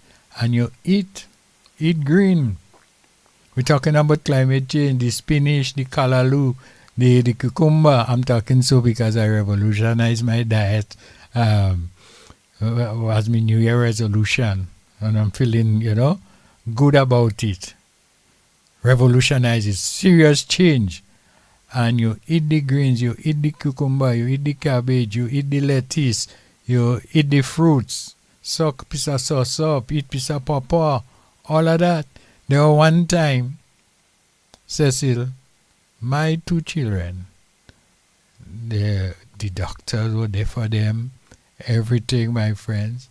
But sometimes when the cold pass, all those little children that running without pants and short and in the rain, naked and so on, they ain't getting the cold. And then me and a partner sit down and we discussing that. And then we conclude, they eat, sometimes they don't have nothing to eat, They eat sauce up, mango, pawpaw. They eat the fruits with all the minerals and things that build up the immune system. They suck mango, sometimes that's for lunch. But do we know how this thing build? But we give our children cornflakes and milk and all of that, putting a lot of mucus in the system. And that is what is challenging for our people today. So we have to think about that. I like that, Sam. I like that. And I hope that parents are actually listening. Yeah. Because when we grew up, we seldomly get flu, Mm-hmm. Yeah. Because according to you, Sam, tooth bag, everything that is around us, we ate. And you run. And we ran. So milk wasn't a everyday thing. Yeah. We were drinking a lot of bush tea. Bush tea without milk. Without milk. As a fact, it was said that drinking bush tea with milk was poison. Mm-hmm. That was the phrase, the phrase that was being used. So we need to create that diet revolution. Well, as a scientist says that human beings are the only species that go back to milk after their mother win them. Repeat that again. I love to hear that. Human beings are the only species that go back to drinking milk after their mother win them. Cows don't. No. Goats don't. Yeah. Sheep don't. Yeah. Cats don't. Okay. No, for real. No mammal. Goes But back. one mammal feeds their children milk after milk. You put milk by your cat after it's grown. It's passing straight. Yeah. And Cecily, somebody tell me there was a shortage of sugar somewhere, and I said that's a good thing. In St. Lucia. Right. There's a shortage of sugar in St. Lucia. Sugar, I've been listening and following a lot of the dangers of sugar to your brain, bringing Alzheimer's to you, most of the disease. In fact, sugar is to some people is worse than cocaine and those other hard drugs, because that's what killing you. They say it's the pleasure drugs that kill you, and eliminate that from your diet. You feel better. Drink water. Drink the coconut water. In fact, somebody told me the last time I don't drink alcohol, but they say, man, you must take alcohol. I say, boy, I get enough alcohol from just eating a piece of ripe pawpaw, from just eating a ripe banana. You have alcohol in it? A ripe golden apple, orange, all of that have a portion of alcohol. That's what the body was made of. The rum and thing that they're selling now and drinking wasn't made for drinking. To sap hearts and your joints and everything. Those hearts that pull in and those camel and everything that pull in those carts to dry sugar. But we must have a serious revolution in our diets. And we need that in our school. What's the amount that when we were going to school, our fast food was papa, sauce up, mango, mommy apple, a pineapple. If you had that, you're good. We didn't go with corn girls. You didn't know corn girls in school? And That so was- when we grew, there was nothing called conkers No. and what do you call that? Conflicts. Conflicts and this I- kind of I- thing I- and them? Not conflicts in my time growing up. Because it's Not that's what... conkers either. That's what, what... what we had, guys, what we had growing up, what artificial, you had guava. no, let's forget about the natural. Yeah. What macaroni, rice. I'm talking about processed food. The processed food that we knew when we were growing up. Macaroni was a processed food. Some rice, processed. What else? Help me, Sam. Some of the foods that we would have eaten.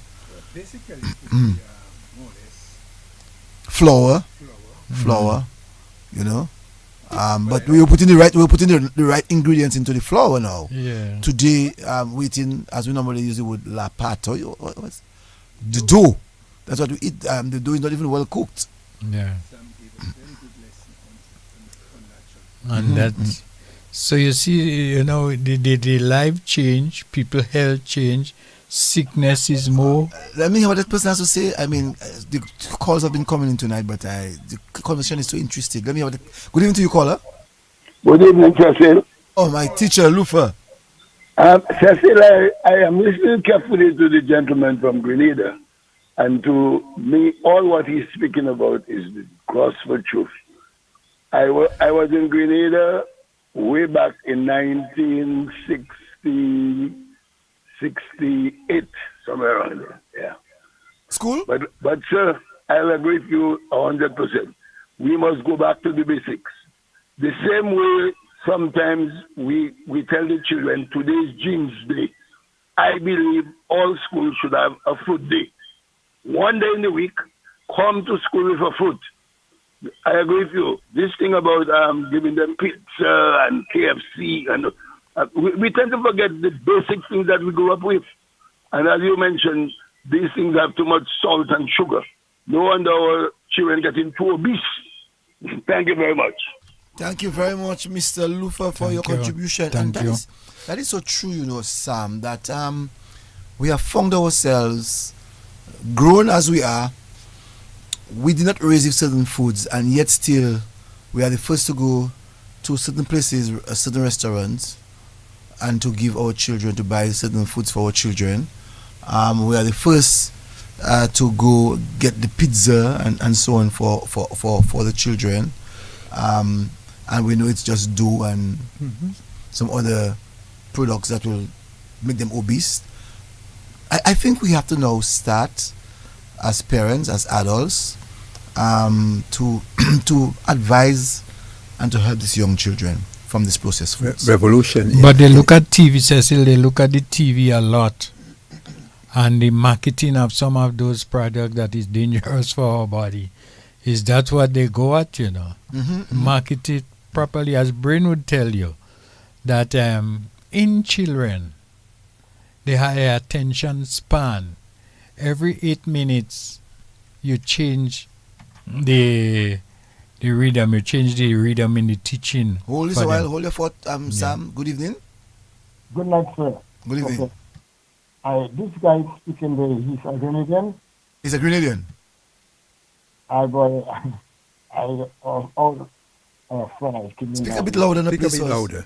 Yes. And then I say, boy, he must have this kind of program. He must have this programs very often because I am a guy from the West Coast, village of Kuligi Street, and I raised in the 60s and 70s. And when I grew up with my mother, I walk barefooted. I go in the forest with my mother. I carry bananas. And up till now, I'm growing and I'm not feeling sick as such, you know. And because I ate a lot of go. Up till now, the bananas, any guava tree I see, I pick it, I eat it. Mango. And I'm not boasting, but I'm not, people that's much more younger than me, they complain of being sick. Because, I mean, people, we need to go more plant-based. If people go plant-based, and we eat more what is natural, we eat mangoes, we eat fruits, we eat avocados, and we walk. Another thing again, I used to walk a lot, and I'm still walking. So people complaining of, oh, for example, today, oh, mun can hospital, this is complete nonsense. We clean ourselves. We do make things. If we eat, for example, people suffering from heart problems, and when I learned some things I didn't know, especially on the other guy and whoever that is in the program, it is what to get in. For example, we have heart problem. If depending on what we're eating, for example, our arteries, we're talking about blood pressure, the arteries is losing its elasticity. So depending on the kind of processed food with too much fries and those kind of things. But if we eat the right food, the arteries will be free, and it will have elasticity. The blood will flow. Then therefore we'll have a problem. But if we eat all those small junk, macaroni and cheese, corn, beef, Vienna sausage, red meat, and those that take it block the arteries, so the blood cannot flow. So this is a very good program, and this guy from Grenada, and as I said, I'm going back to plant-based. We now need to eat. As I say, I never give up on eating natural stuff, and I love it. I love to walk. I drink a lot of water, and this is a very good program. Thank you very much. Thank you very much, caller. Thank you so very much for your contribution. Sam, some people think that you do not have water, and I've been saying to everybody that I've given you water. So let me make sure that is. but Sam, yeah. But Sam, seeing that, how many years, I would like to ask him, just follow up, whilst he's talking about science of eating and dieting and the fruits that we... How many years did you spend teaching, Sam? 15. And 15. then I realized we are making money. I'm a technical teacher teaching at the college, teaching fellas to draw plan, to build house, construction and architectural drawing. So I took a transfer to go in the ministry. And when I go in the ministry, my income was almost 4 times the amount while I was teaching. I was able to build my house, to buy me car, to do all of that. Let's go back to the phone. Good evening to you. Hi, good evening to you and your guests. I'm listening to what I call the story of Grenada. Is very interesting. I lived in Grenada for 1 year, so I have a little passion and connection with Grenada. 1 year in 2013. And there's one thing I want to say is Grenada has, in my view, a level of discipline that I do not see in the other islands. I've lived in St. Lucia, I've lived in St. Kitts, I've lived in Antigua, right? I have visited and worked in a number of the other islands, and they have a level of discipline that I don't see.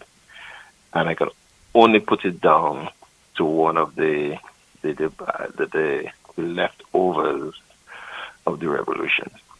Another thing that I see is the cleanliness of the environment, which comes down, I guess you can relate that to the discipline of the people, right? So I always say that Grenada is one of the cleaner countries amongst our islands, right? And the last thing I want to add is, if you look at the level of crime in Grenada, it is, I believe, amongst the lowest. And I can only relate that back to the revolution. So for there to be any suggestion that the revolution was a failure, I think I would like to know by what measure that person was thinking, because I only see things that are favorable and positive, and I can only link them back to the period and the impact the revolution had on Grenada and continues to. It may not last very long because generations are moving on, but I was able to see it back in 2012-13. Thanks. Thank you very much, caller. Very good observation. Discipline, cleanliness, and crime. That's what the revolution has done. Not just in Grenada. If you go to any country where there was a revolution of that magnitude, you will find that the people are very disciplined. In China, Why do you think that they are so disciplined? In Cuba, why you think at the start of the revolution, middle of the revolution, that people have found themselves very disciplined? So you go to the Soviet, well, not the Soviet Union, you go to Russia, you have a great level of discipline, and that's what the revolution has done. And three great points that the caller has made, Sam. I really, really feel appreciative of what the caller have said. Yeah. Yes. Yes, Sam. Is he correct in what he's saying? Oh, yes. And the person how did you achieve that? How did you bring that discipline on the society? Constant there. There was serious tourism marketing. We have to be friendly, we have to be disciplined, we have to be helpful. And when tourists or visitors come to our island, and you have the place have to be clean.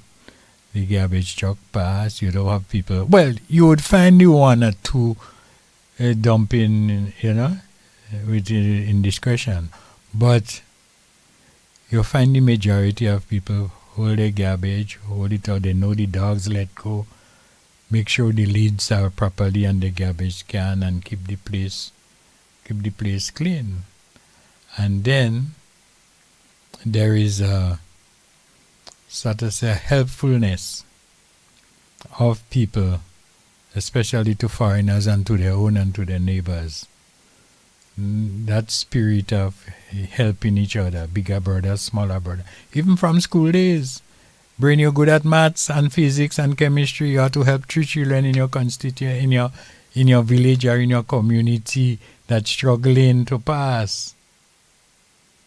And you help them and they pass, they would remember you.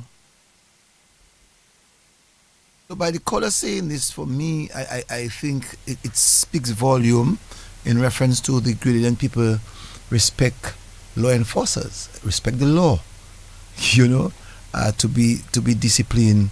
I think the revolution helped to curb that, to put that discipline into these people to learn to, because you heard Sam said earlier on that I don't know if it's the guns that make people fearful, but the fact is it helps you to know that there is someone that you have to respect.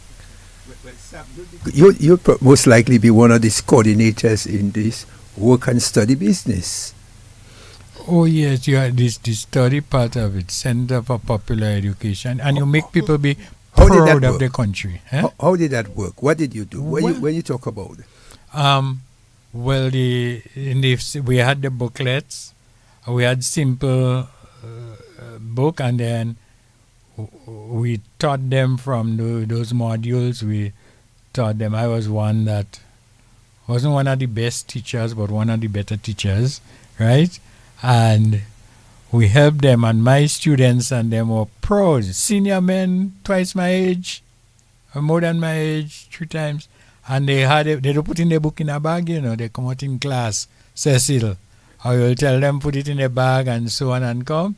They're walking down the street, but we're going down in class, we're going down by Touche, in the school down there after school and so on. And they're helping, and they're eager because you teach them, unless you make sure you understand the purpose. If they learn well, they miss the opportunity, and you don't demonize them because they don't have a proper education or at a level, but you look at them where they are, and we teach learning is fun. When I teaching senior people and I tell them go and get coconut flex, and they had a ruler because I teach them measurements already, and then now they had a flex and they're making on the table the triangle 8 inches by 6 inches, the square 9 by 9 inches, the triangle, and all of that. And they're happy. Sorry about that, Sam. There's a call on the line. Good evening to you, caller. Sam, I want to ask you a question. Were you a tailor? Are you a tailor? I need to know if you're a tailor. Because you remind me of a Calypsonian. You was a tailor. No. You just had to just pass around the corner and he could tell you what suit he could get you any suit you want to get to your body. So let me say something, Sam. You said something a while ago, and I think that's the icing on the cake. today, everything that we do is a monetary benefit. And I was glad to hear you express that view, that people would set some time aside and help the children who are struggling. And that, if you have to look down the road, we would see it's for the future development of our children and for the country. But today, those who have the potential, instead of just helping, they will help, but they need a thing they call in back pay. You have to pay them. And I'm very happy you said that. And I think that is the way, when we come to talk about transformation and revolution, this is the way forward. Thank you very much, my brother. Thank you. Thank you very much for your contribution. Very good contribution. Sam, let me ask you, like in every other country, we know that there is an election process. We have seen in Dominica, our election process never ends. So we have election today, and the next day, we are back again on the campaign trail until the next election again, and never ends. In Grenada, does that exist? Where you have your election, does people go back to work, figure how they now have to move the country over that of just talking on radio programs? Oh yes, we have in election cycles, we have some people, when you lose, some of them when they lose, they start campaigning the next day. And some when they win, they even too sometimes say, well, it's not, they have a campaign, but it's a different campaign. You see, when you talk about campaigning in election, we have the winning side have to campaign, because you have to, your new program for the new term, you have to articulate it so that the whole nation could continue and to have continuous understanding, because during the campaign they would hear speeches and so on, but you have to take your time and soberly and have your agents and your networks and them, say, educating them on the value of the national insurance scheme, the value of the airport, the value of tourism, the road projects that we would have in, the health issues that we have, the health challenges that we have, the hospital that we're going to build, and so on. So you have to keep these things alive. While the opposition would tell you, still election, it wasn't fair, it was rigged, and all those kind of stuff. But we have to continue campaigning. They continue campaigning. Sometimes it's at fear, sometimes it's vulgar, sometimes it's common on the opposition side to do it, and they being unfair and unreasonable. But you have to learn to live and to cope with those situations. Well, Sam, we come down to the end. Before you come to the end, Sam, I like to just push you on the idea of the elderly and educating them. What I find, especially adult education, right, I find it very interesting in terms of, did you use the schools that were closed? Or yeah, the school and evening after school. So so the adult education would start at 4 o'clock. School close about 3:30, 4 o'clock. So when the school close, yeah, they come in the class. Yeah, you bring in the adult. How long do you keep them? Sometimes we keep them for an hour and a half. And 2 hours. Did you find it work well? Oh, extremely well, man. As I tell you, they come in their class with their book, and especially those in my class, they wanted to come. My numbers rise more than most of the other teachers, and they come in and they're good, and you read for them. You read for them loudly what you gather from that reading. That's how you do comprehension with them at the beginning, and then you show them activities, the motor skills in making, the maths that they could do. He had some fellas that could lay blocks real good, but they can't read measurements good, you know. Okay. So you would teach them how to read measurement because it was education so that you can function. And within the revolution, Sam, did you target all the communities? All the communities around the country. So everybody had the opportunity. Had to go back to the school. Yeah, but it was voluntary. We wasn't supporting them. Some of see the need. And he had a very good carpenter boy. But he couldn't, he didn't understand angles. Yeah, and so I had to sit down and make sure we get the coconut flakes. We put it and we show him in a drum and measure it to square foundation and make him lay a rectangle foundation for a house. Let's say 12 by 16 with the flex. He lay it out. And then how we get those angles, you know, and decide and how we get them and we show how to get it square. And then I say when you do that, the building is square. If you do it, if you have it that way, take your measurement if you don't have a level or you don't have a laser. And we show them that it was education that they want. And you know, I had to be refusing monetary contribution from them. A fella say, I know you won't take it, you just shove $100 in my pocket. In those times, he say, boy, I'm thankful for what you do for me. You know, they bring fruits. I need to buy fish, you know. Those fish, I used to have a lot of fish eating, you know what they like. And sometimes when you do things genuine from your heart, boy, with love for people, you have a great return. Sometimes you don't see it. Because I'll tell you this one, let me give you this one, Cecil. During the crisis of independence, when they had no light and the long strike, I used to bring down what you have, the biscuit tins, full of foreign because we had a copper house home. People making foreign for some students in the college. And do you know that one of the students I used to give to share in the class, because if I share, everybody will cover me to share. When my son went to Midwestern State University, and they give him a desk and a table and so on, and the buzzer there came and tell him, you know, she come to find out, she check in, Stefan Latouche. Say yes, and then she show her what she have and everything. And she said, by the way, I had a good friend in the country, you know, who was a Latouche. You know him? She asked, who is that? He asked, who is that? She said, Samuel Latouche. He said, that's my father. Well, only that he had to say, you know. She cook for him. She make sure he get the best thing. She tell him how his father was nice to them and everything. And that was an investment. Just doing good was an investment that my son got in another country studying. Someone wanted to know what is coconut flakes. Oh, you know the coconut branch. Mm-hmm. When you take out the two leaf and the little bone in the middle. Wow.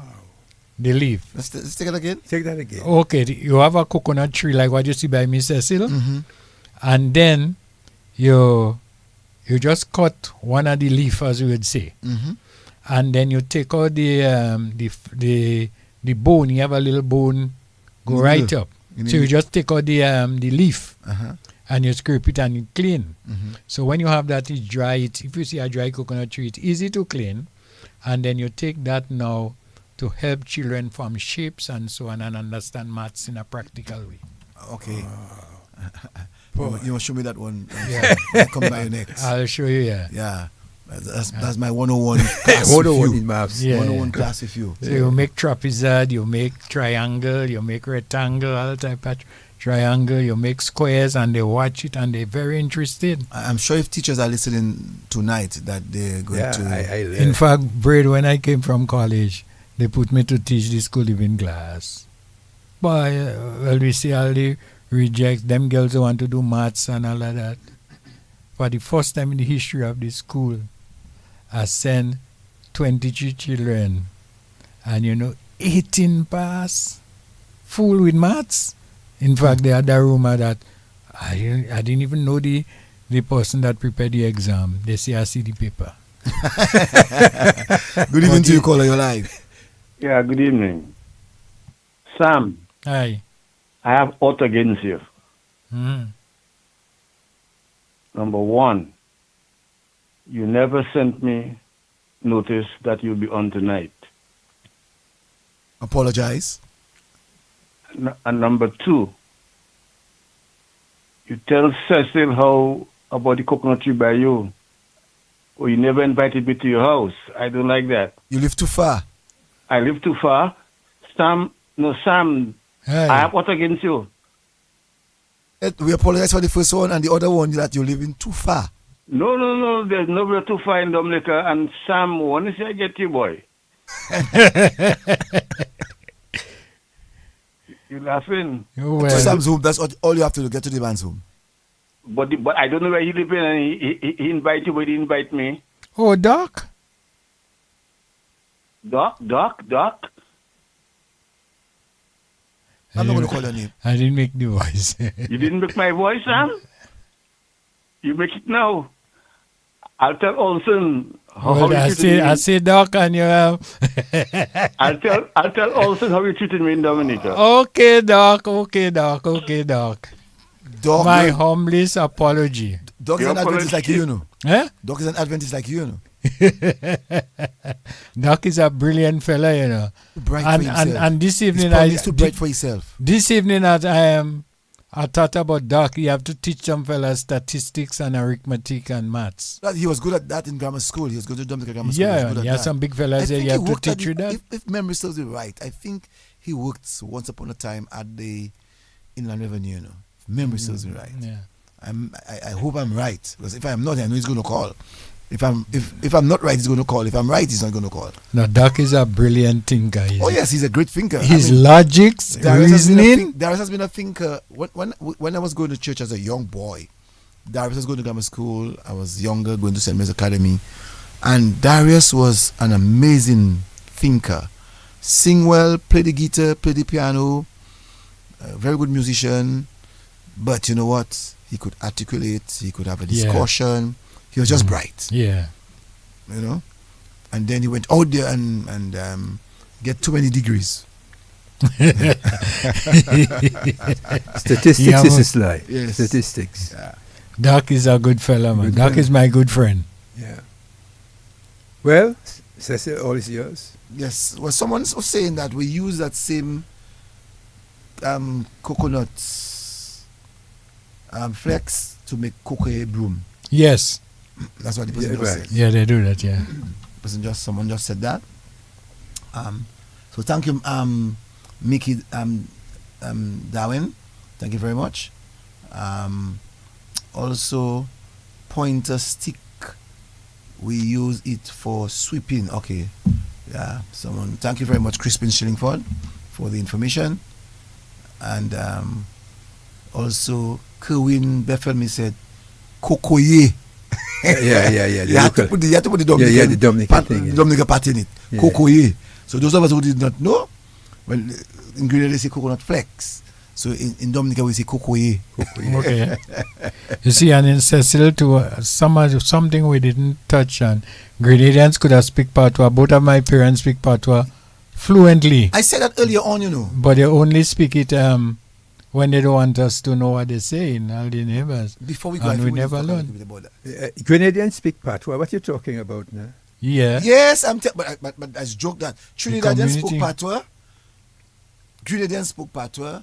Saint Vincentians spoke a little patois. Saint Lucia, Dominica. This country spoke a lot of patois. Good evening to you, caller.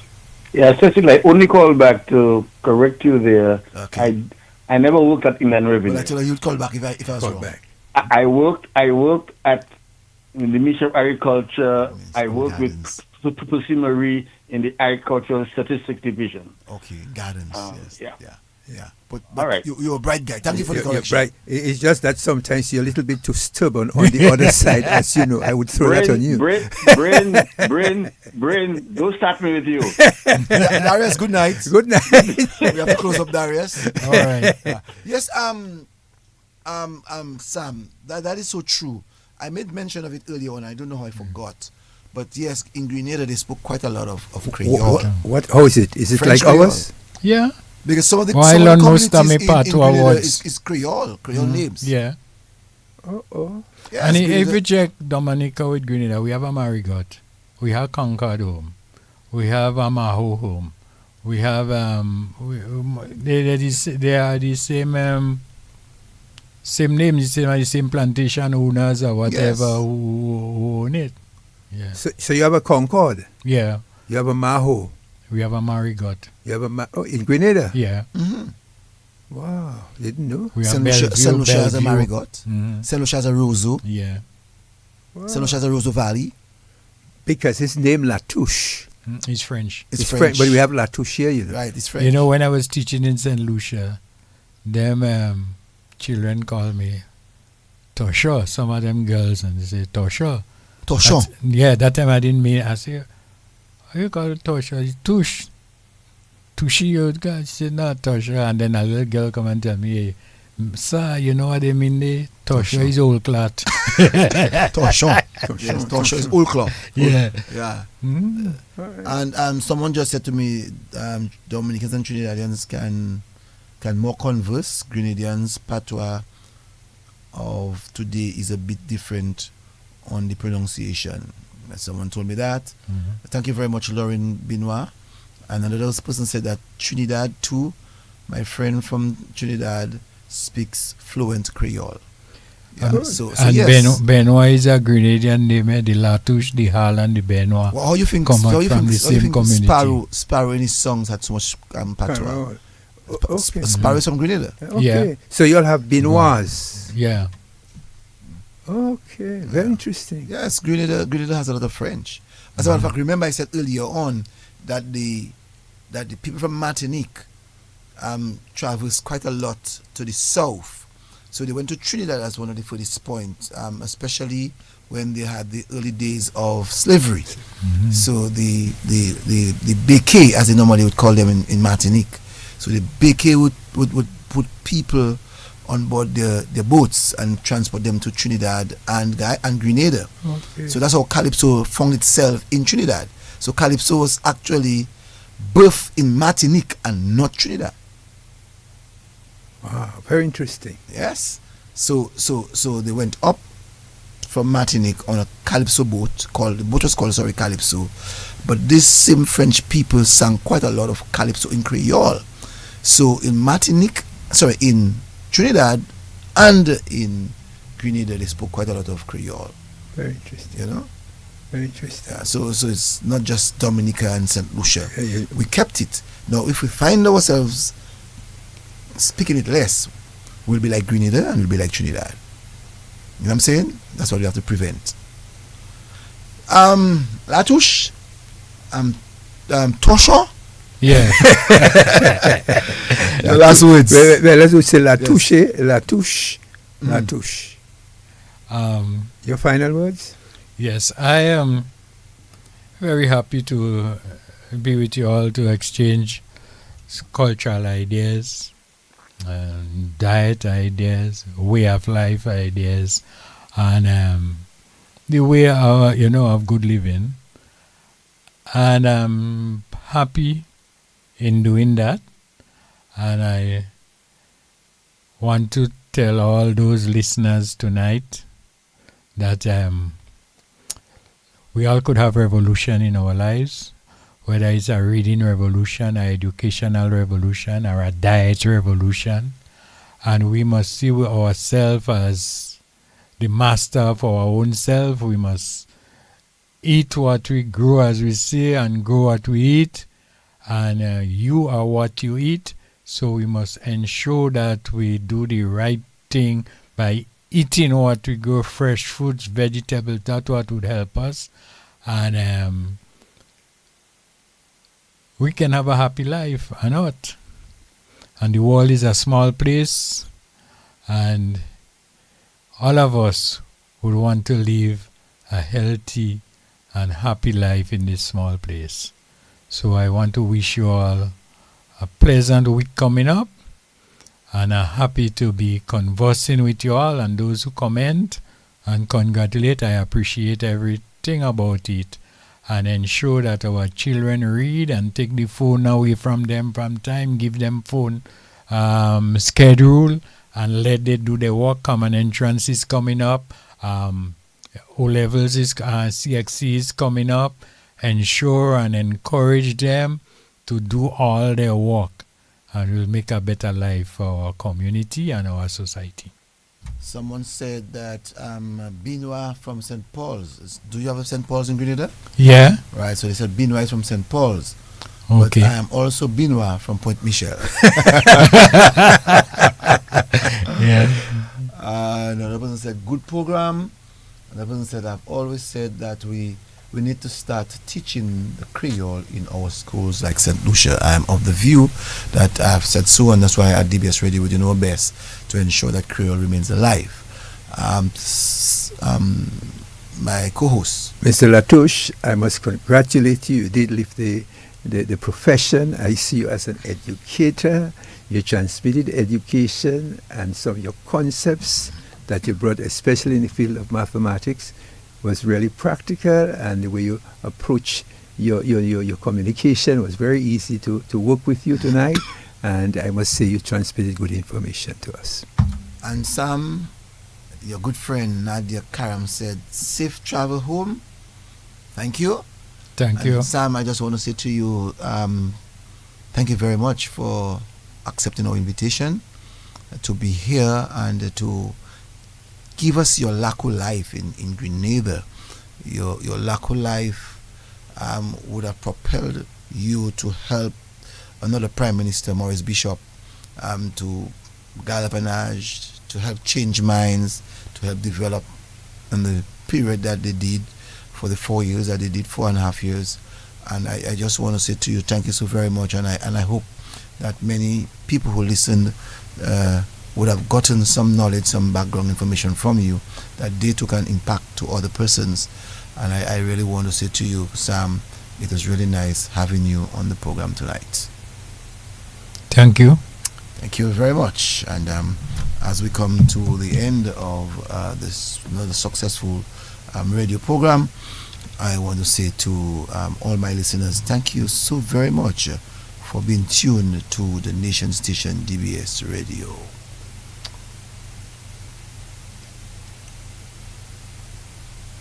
A helmet is your friend, not your enemy. Wear it. It may just save your life. A message from the Commonwealth of Dominica Police Force and this station. DBS Radio has now upgraded its online internet radio. We can now accommodate unlimited online radio listeners on all our official locations. DBS Radio website at www.dbcradio.net, on radio.garden, on onlineradiobox.com, and TuneIn desktop and mobile platforms of DBS Radio with over 38,000 subscribers and growing. Be sure to follow us on our social media platforms such as our official Facebook, Twitter, YouTube, Instagram, and TikTok. DBS Radio, the nation station.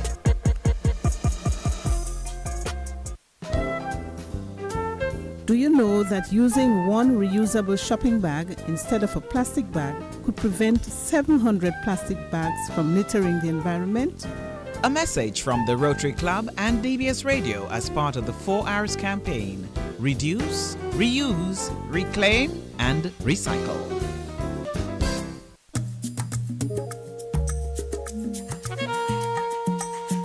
Accidents are a fact of life, but traffic accidents can be prevented with a sober mind.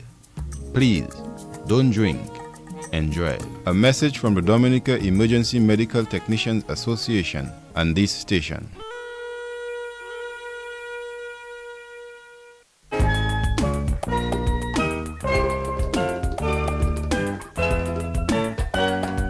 Excuse me, sir. I'm unable to use the steps. Please keep the ramp clear. A message from the Dominica Association of Disabled Persons in conjunction with DBS Radio as the DADP continues its campaign on access to the physical environment and public buildings.